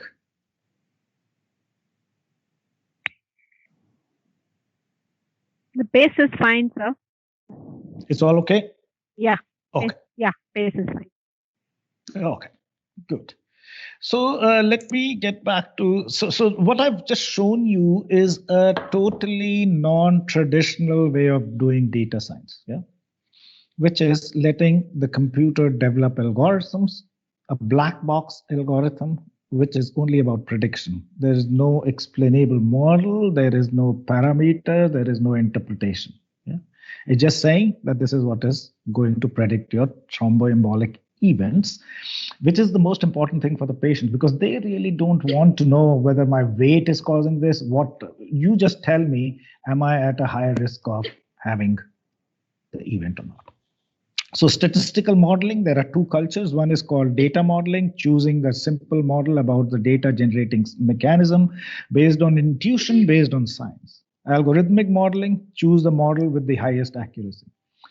In the data modeling, emphasis is on more model interpretability. Validation is only done through goodness of fit to the assumed model. This is all the things that you do, residual plots and things like that. And every parameter has an interpretation. In algorithmic model, the emphasis is on accuracy with no consideration for model explainability, and validation is based on train and test data. Yeah. And in 2001, if you looked at, how many, 98% of the statisticians were data modelers. Nobody was doing algorithmic modeling. All the algorithmic modeling was being done by the computer scientists and, people who are non-statisticians. In 2020, in today's world, I think it has become 75% to 25%. Yeah, it has increased a little bit about algorithmic model, but statisticians are still very, very uncomfortable with algorithmic modeling because it's very different from traditional statistical modeling. Yeah. Next slide. Relying on data modeling alone, and these are all the controversial statements, but I think I can stand behind some of them. Relying on data modeling alone leads to misleading conclusions and irrelevant theory. And again, these are in quotes, because you rely too much on the data. And sometimes our own personal biases and the biases of your collaborators leads to misleading conclusions. You build models somehow emphasize the bias that you have. And then we are very, very good at creating theory. So we create irrelevant theory. And what I'm suggesting is that data statisticians today are embracing these algorithmic modeling to solve real world problems arising from massive data sets. And I'll give you a couple of examples. So suppose the problem that I give you is this, yeah? And this could be a real problem, yeah? So suppose Amazon wants to create a catalog of all the chairs that they sell. And for that, what they need to do is create a catalog by putting a picture, looking at the picture to decide whether it's a chair or not. Yeah, doing it automatically and putting it all in the category of chair. So when I type, I want to buy a chair, all the pictures of the chair should show up. Now, that's a difficult task because you don't really have all the pictures of the chairs available to you. So the question is that can the computer decide whether the picture that's being shown is a chair or not? So now, if I give you this problem, how will you solve this problem? So somebody has to speak up and tell me, how will you create a rule for a chair? What should it have? And how will you tell the computer that this is a chair? Anyone wants to take a guess? Anyone?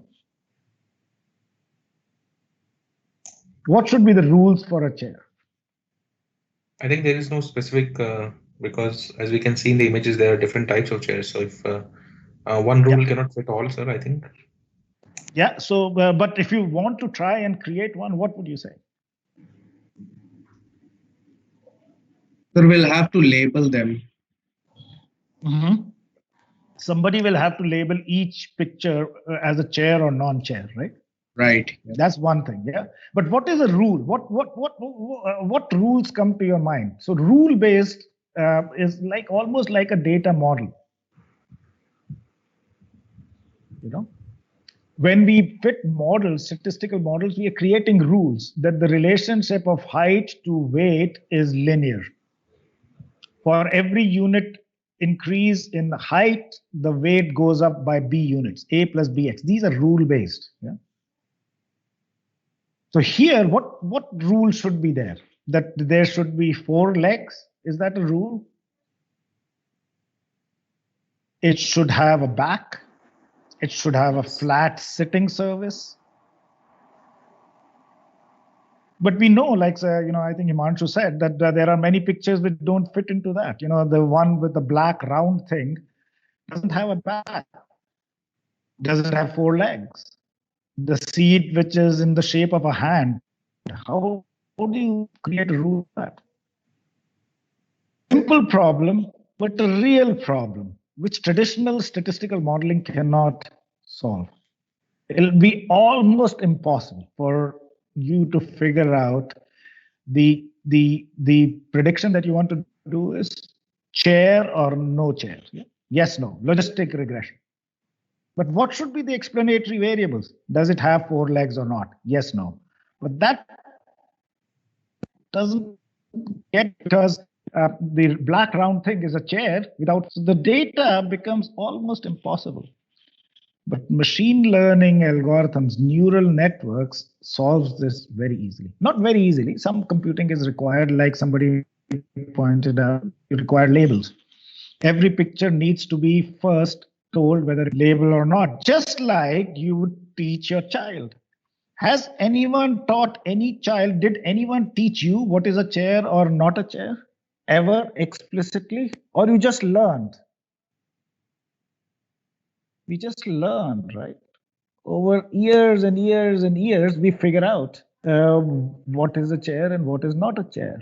We know how to differentiate between a chair and a sofa. We figure out what's the difference between a chair and a bed. How does that happen? Can we replicate the process that we go through learning ourselves through a computer? And this is the kind of problems that are real, practical, which traditional data science, traditional statistics will find very, very hard to solve. Yeah. So why do we model? So the question, we model because we want to learn something new about the nature by understanding how the data is being generated. Predict the outcome from a new set of inputs. That's why we model, First of all, learn how things work. What is the model which generates the data? That's how you write likelihoods. That's how you assume all the distributions that could be used in modeling. And then once we have understood that, then we say, if I give a new set of inputs, can we predict what's going to happen? For modeling stock prices, what do you want? Do you want to understand what is causing the stock price to vary, or do you want to make sure that I don't care, what causes stock prices to vary? You just tell me what the stock price would be. I think I want the second thing. I just want to know what the stock price, in 20 days is going to be. I don't really care what causes the stock price to go up or down. You just tell me what is the stock price. As a cancer patient, what would you like to know? Would you like to know what causes the recurrence, or would you like to know that, can you just tell me accurately whether it will recur or not? I think prediction is the more important thing. So there are many, many cases where prediction becomes important rather than the data model. And keep that in mind. A lot of times in statistics, the traditional statistics, the way I have been taught, it was all about understanding how the data is generated and a little less emphasis on prediction. Yeah. This is again a personal view, completely debatable. Data models might not be up to solving new challenges, like I tried to point out with the chair problem.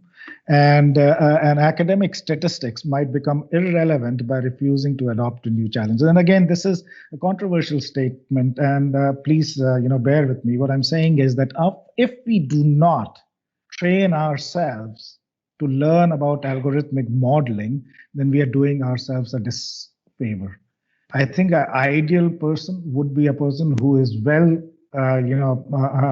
groomed with traditional statistics, but still able to do algorithmic modeling, because we can do, predictive performance, but low explainability. I think that's an acceptable way going forward.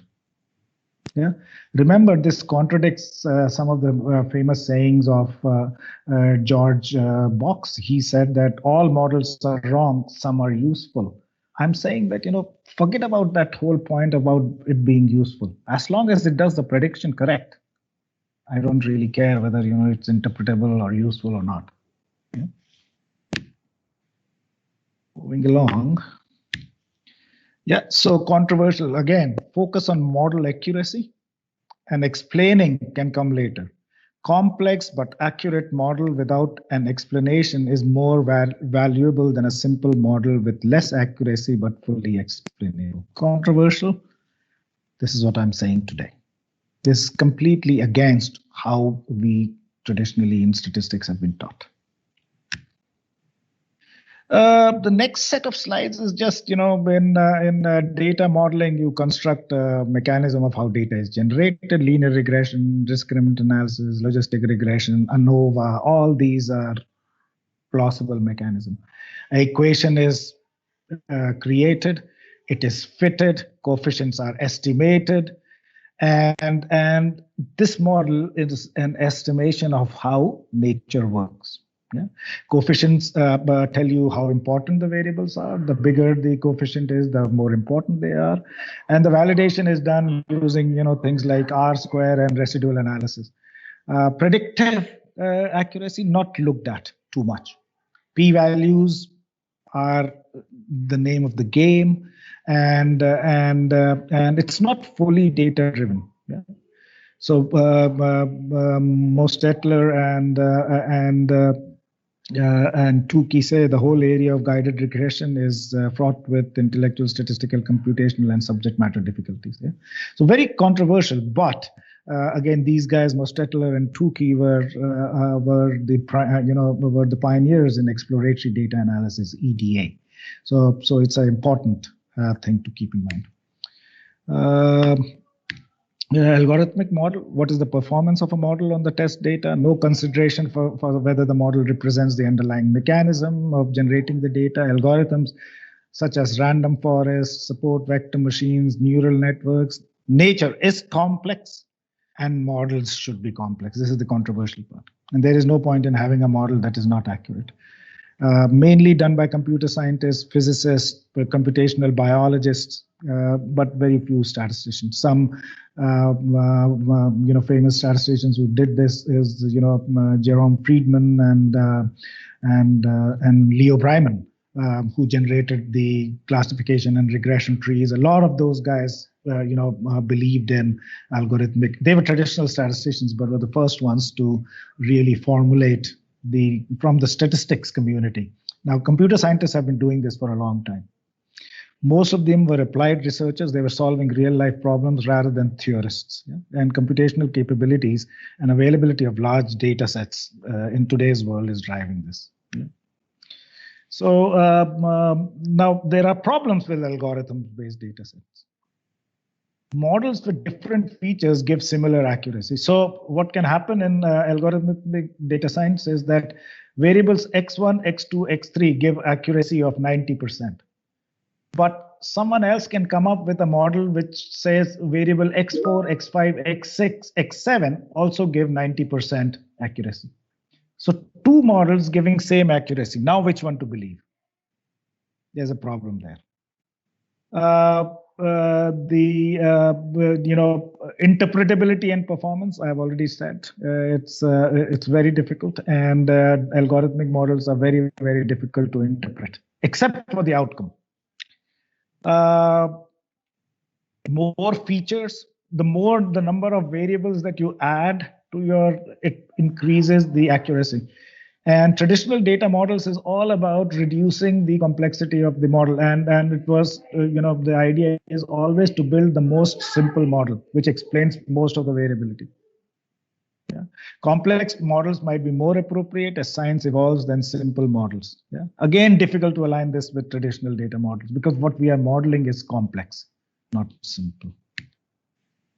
So last slide, George Box said all models are wrong, some models are useful.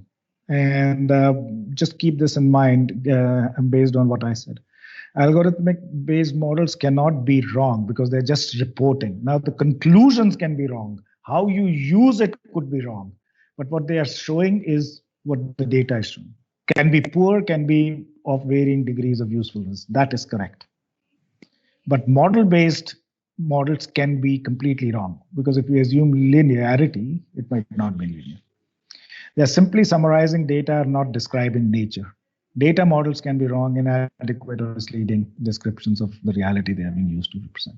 So a very difficult slide for me to write because I have always been taught exactly the opposite of what I've concluded here. But over the last several years, around 4 or 5 years that I've been involved in artificial intelligence and machine learning, I've seen it solve some extremely tricky, difficult problems, and which the traditional statistical models would have found very, very difficult to solve. So I'll stop here and get back into having some discussion. I know there are many people who are wanting to say, Yashwini, you're completely off, and I'm fine. Let's have a discussion. So, open for discussions, Himanshu, Dr. Kamath, whatever, however you want to, ask and conduct the rest of the session. Thank you, Dr. Ashwini, for this very nice way of putting across the need for a transformation of statistician to be in this real world data. The session is open for questions or debates. Anybody?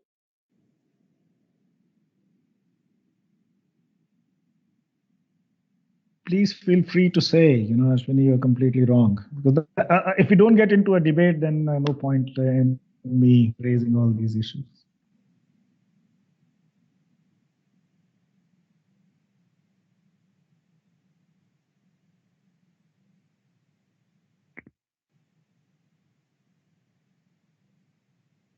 Anyone, you can type it also if you don't feel like speaking.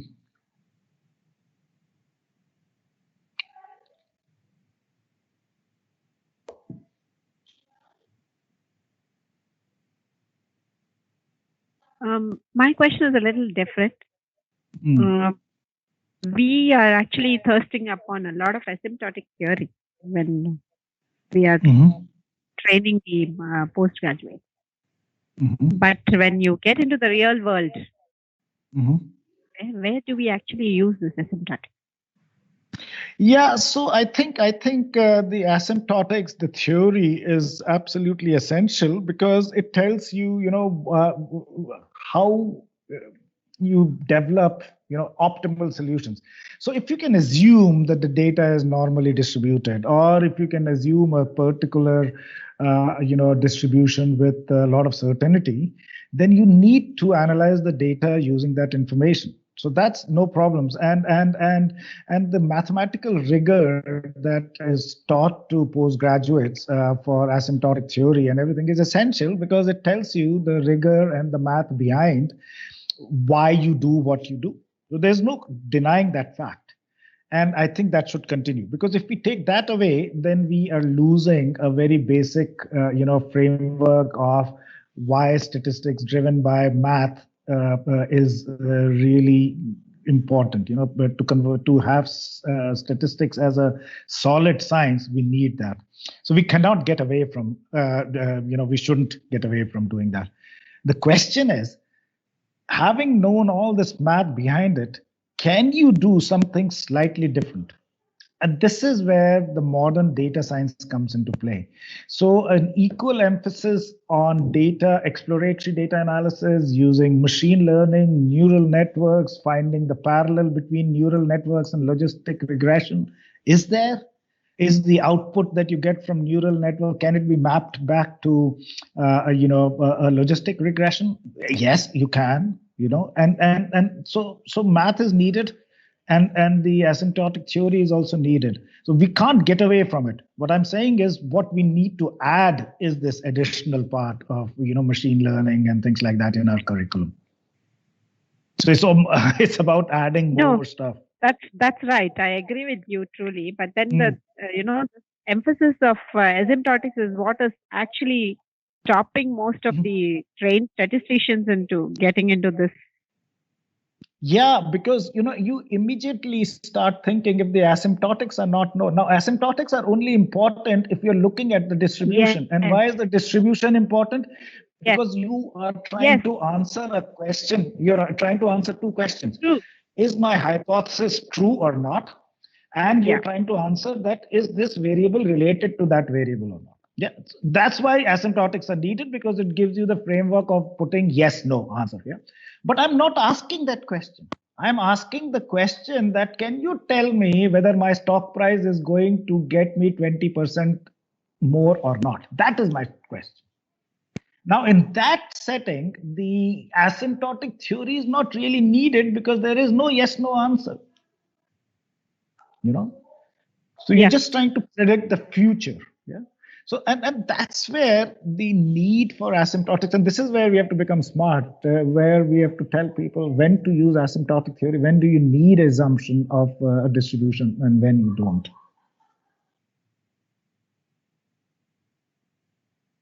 Because that hesitancy to shift that thought process is what is probably having lesser percentage of statisticians in this data science world. Yeah, no, you are absolutely right, and also as human beings, learning something new is always difficult, right?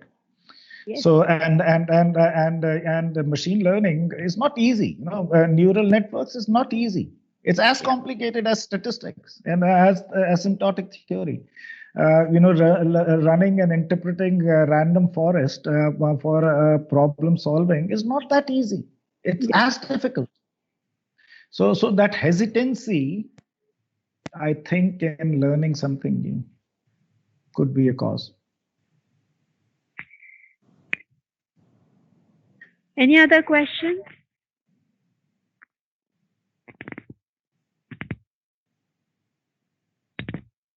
Thank you, Professor. Sir, this is Dr. Yeah. Excuse me. Hello. Madam, we have one suggestion, ma'am. It can. Sir, can you hear me, sir? Yes, I can. Yeah. Yes, sir. Please Sir, go ahead. regarding your problem, like what will be the stock the next 20 days? Suppose I'm using any particular transform like a stop loss transform or any target semi variance or a main variance measure. I can get a point estimate, but if I would like to rely upon what will be the confidence or specifically speaking, what will be the confidence interval, I should actually rely upon the asymptotics, isn't it? Simply speaking, I have a data. I don't know from which distribution this data is actually coming, and I would like to know what can you say about the confidence interval, or what can you say about in which How interval sure the are you? value How of the sure are estimated you? variance? Yeah. How Yeah, sure are exactly, you? How sir. do you? How? Yeah. Typical. So that can be addressed through different mechanisms. One of the ways that you can do it is by doing, we do a lot of times we do robustness and sensitivity analysis. Yeah. So you say that and create your confidence levels through that. That if the conditions change a little bit, if this variable was not included and if this was not available, or if the underlying conditions are slightly different, a different data set, what would be the outcome? So a lot of times in machine learning algorithms and the random forest, actually random forest is the idea behind your question. Earlier thing was random trees, yeah, classification and regression trees. They were cart, yeah. The question was that what is the robustness? Where is it? Yeah. Yes, sir. In classification and regression trees also, suppose we have a lot of variables. As you said, but what I'm saying a classification tree or a regression tree is. But how to choose the ordering of the variable, to choose the hierarchy of the variables, that is a little bit difficult, sir. Yeah, so now what they do is that they create an ensemble of trees, yeah? So they keep on creating trees and trees and trees and trees, and then they start measuring which variables contribute to the maximum number of trees, yeah, and which variable is closest to the top, and it's called the depth of the tree, yeah.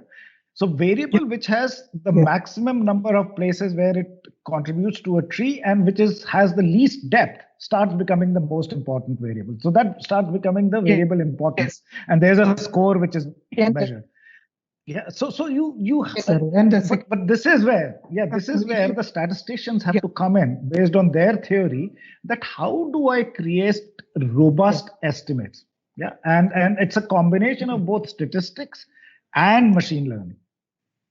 You don't need to rely on theory and asymptotic theory only to create that. But for example, sir, I have a continuous variable, a quantitative variable, which is my covariate. And if I'm using the classification or regression tree, basically I would like to split the data frame into two parts, right? So I define that specific cutoff is basically usually carried out through the entropy method. So entropy method basically, the Gini index or the any entropy method is basically lying upon the factor called the statistical principles. Yes. Yeah. Or pure hardcore computing. You look at every cutoff point and see which tree gives you the most accuracy. Pure hardcore, don't do any measurement. Don't use any statistics. So if a variable is ranging between 0 to 100, you divide 0 to 100 into 10,000 points and calculate the tree based on every point. Now, the heavy computing that is available today and parallel computing that is available today, you can do all that. To make it pure data science rather than any assumption. Okay. Yeah. Okay, sir. Sir, I was working on asymptotic theory, so that's why No, asymptotic theory. Please keep on working. Without asymptotic theory, we can't do anything. So don't give that up. Absolutely. Yeah. Thank you, but sir. If you can apply asymptotic theory methodology to machine learning, to random forest, it'll be fantastic. It'll be fantastic if you can combine the two. Yeah. Okay, sir. Sir, we have some questions in the chat. So Mr. Harsha is asking that what is the need of traditional statisticians in algorithmic approach era? What is the need of traditional statisticians in algorithmic approach? You tell me. Because statisticians, what are statisticians doing? Can somebody tell me in one line, what do statisticians do? Quantifying the Different from uncertainty. computer scientists, huh? Quantifying the uncertainty, the randomness that is and involved. maybe a little bit more than that. Yeah, quantifying uncertainty so that we can take decisions under that uncertainty. Statisticians basically are taught how to take decisions under uncertainty. Whether you do it as machine learning algorithms that I talked about, or I talked about traditional data models, one thing that data scientists need to learn from statisticians is about how to take decisions under uncertainty. So if statisticians disappear from this world, there's a big problem, because we then become a computer scientist, which is like, making us behave like machines. No, we are not machines. We bring in a lot of knowledge. This is where statistics, instead of being pure science, becomes an art. So data science is not just statistics, it's art. It's not science, it's art. And this is where the statisticians are absolutely necessary. A statistician who is willing to do things differently is the need of the hour. A statistician who is willing to learn new techniques and use the computing power available to them is the need of the hour. Yeah. What is the chance that models are wrong in the finance area? Just the same way that models are wrong using data modeling. Same, right? So just because you have fitted a regression model with interpretable doesn't mean that the model is correct, right? So a machine learning is as likely to be wrong as any regression model. So that has nothing to do with what is right and what is wrong. That is that problem stays irrespective of what methodology you use. Yeah. Any other questions? So the traditional statisticians are needed, absolutely. They can't, you can't disappear. Asymptotic theory, absolutely needed.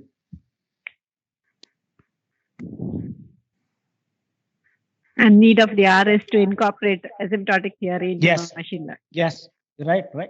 So the question, and the best way to answer this question is that if the statisticians were not needed, then all the computer scientists and computational biologists and all the other non-statisticians would have gotten all the jobs which have data analysis.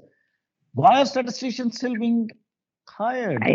Because they are the ones who are doing the job. So don't worry about that. But if you don't learn the new things, then you're in trouble.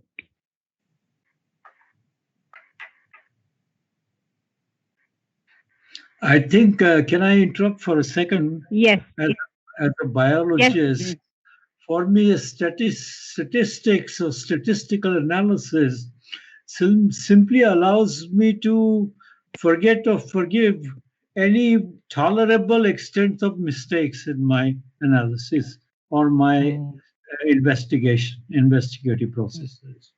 It allows me a certain leeway of a degree of freedom as to convince myself that whether I should continue to follow this route of thinking or change it.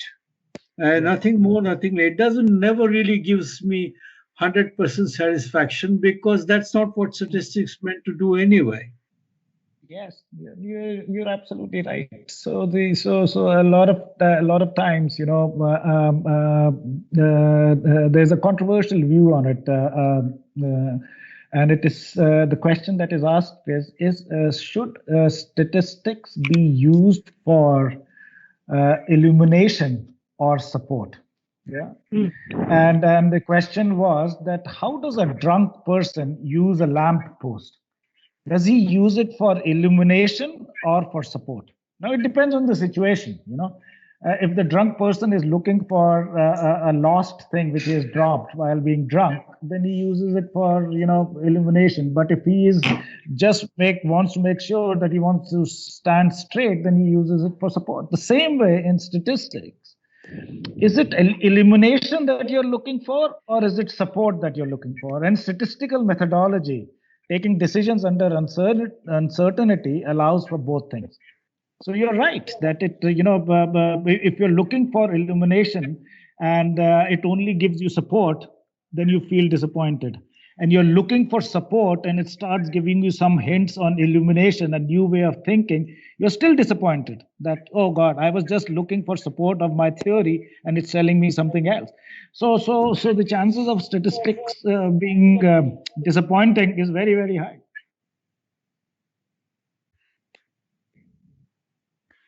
So, but a valid point that, how do we use statistics? There is one point I like to make here, is whether statistics is to be used for a post facto analysis, or is it something that should be dependent on making a model and then carrying out piece of work and then check out whether your data or analysis or the behavior of whatever the process you undertook is actually following the model. And these are the two different ways of looking at the problem. Yeah. So in a traditional good scientific practices methodology, so the same question, that should you do the experiment ad hoc, any experiment, a lab experiment, with test tubes and things like that, should you do it ad hoc or should you plan it out? The same way, should you plan your statistical analysis or not? You can just, if I say that let's do a lab experiment ad hoc, I think all of you will go, that's not possible. So same thing. I can say that if you do ad hoc statistics, not good, because it does not follow the scientific process. So I think there's a clear answer to it. The more thought out statistical analysis plan is, the better you will be. Right. I agree. Yeah. Ad hoc statistical analysis has its own problems. And this is where algorithmic modeling that I talked about, unless you have a firm belief in what you're looking for, doing ad hoc analysis can really generate problems. Good. Any further thoughts? I'm glad that we got into some discussion. Lovely. Any further questions?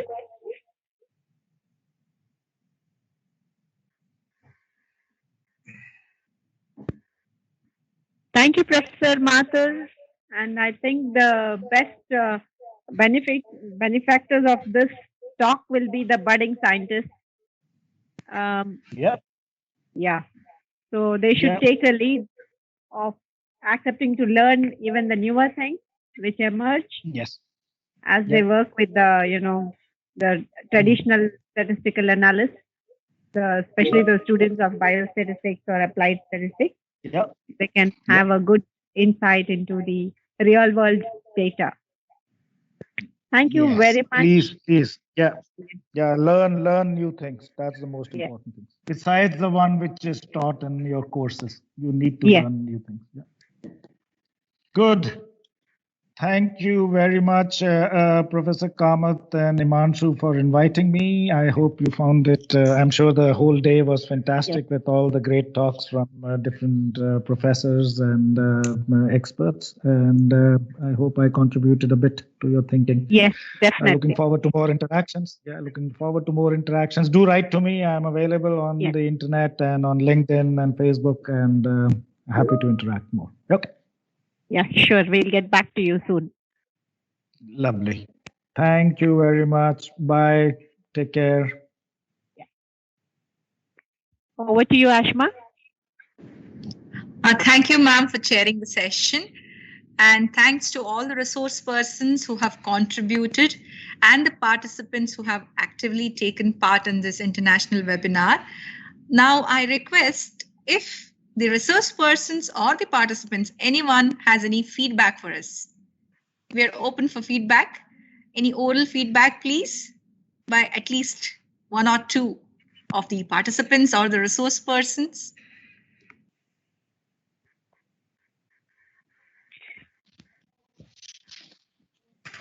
Yeah, this is Ashwini here. I think just kudos to all of you for arranging this, and more such things should happen.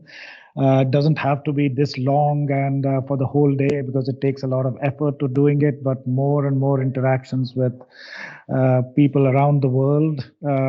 Short sessions, 1 hour sessions is good enough. Remember that in this COVID situation, we are in front of our computers more and more. So shorter sessions are much better, but do more of the shorter sessions and invite people. So don't make it this formal, make it a little less informal, make it fun, and do as many as you can, because I think it's important to share knowledge. And bring in people from different areas, so statistics, the good part about statistics is that it's transdisciplinary. Yeah, it can be applied anywhere. So keep on calling people from different areas, and not necessarily to talk about statistics and data science. Bring in people to talk about their problem. Just the problem without a solution. Just give me the problem, and thank you for giving me the problem. I think it will be absolutely wonderful if you do that. So thanks, Ashma, for asking. Thank you, sir. Thank you so much. Any of the participants have to give any oral feedback before you give us the written feedback on the forms? Anybody with the oral feedback?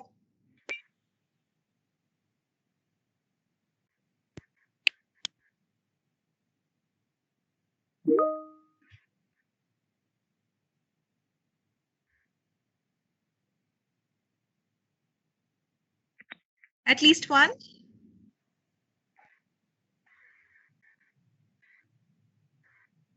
One thing I can tell you is the statisticians who stays quiet will not be successful.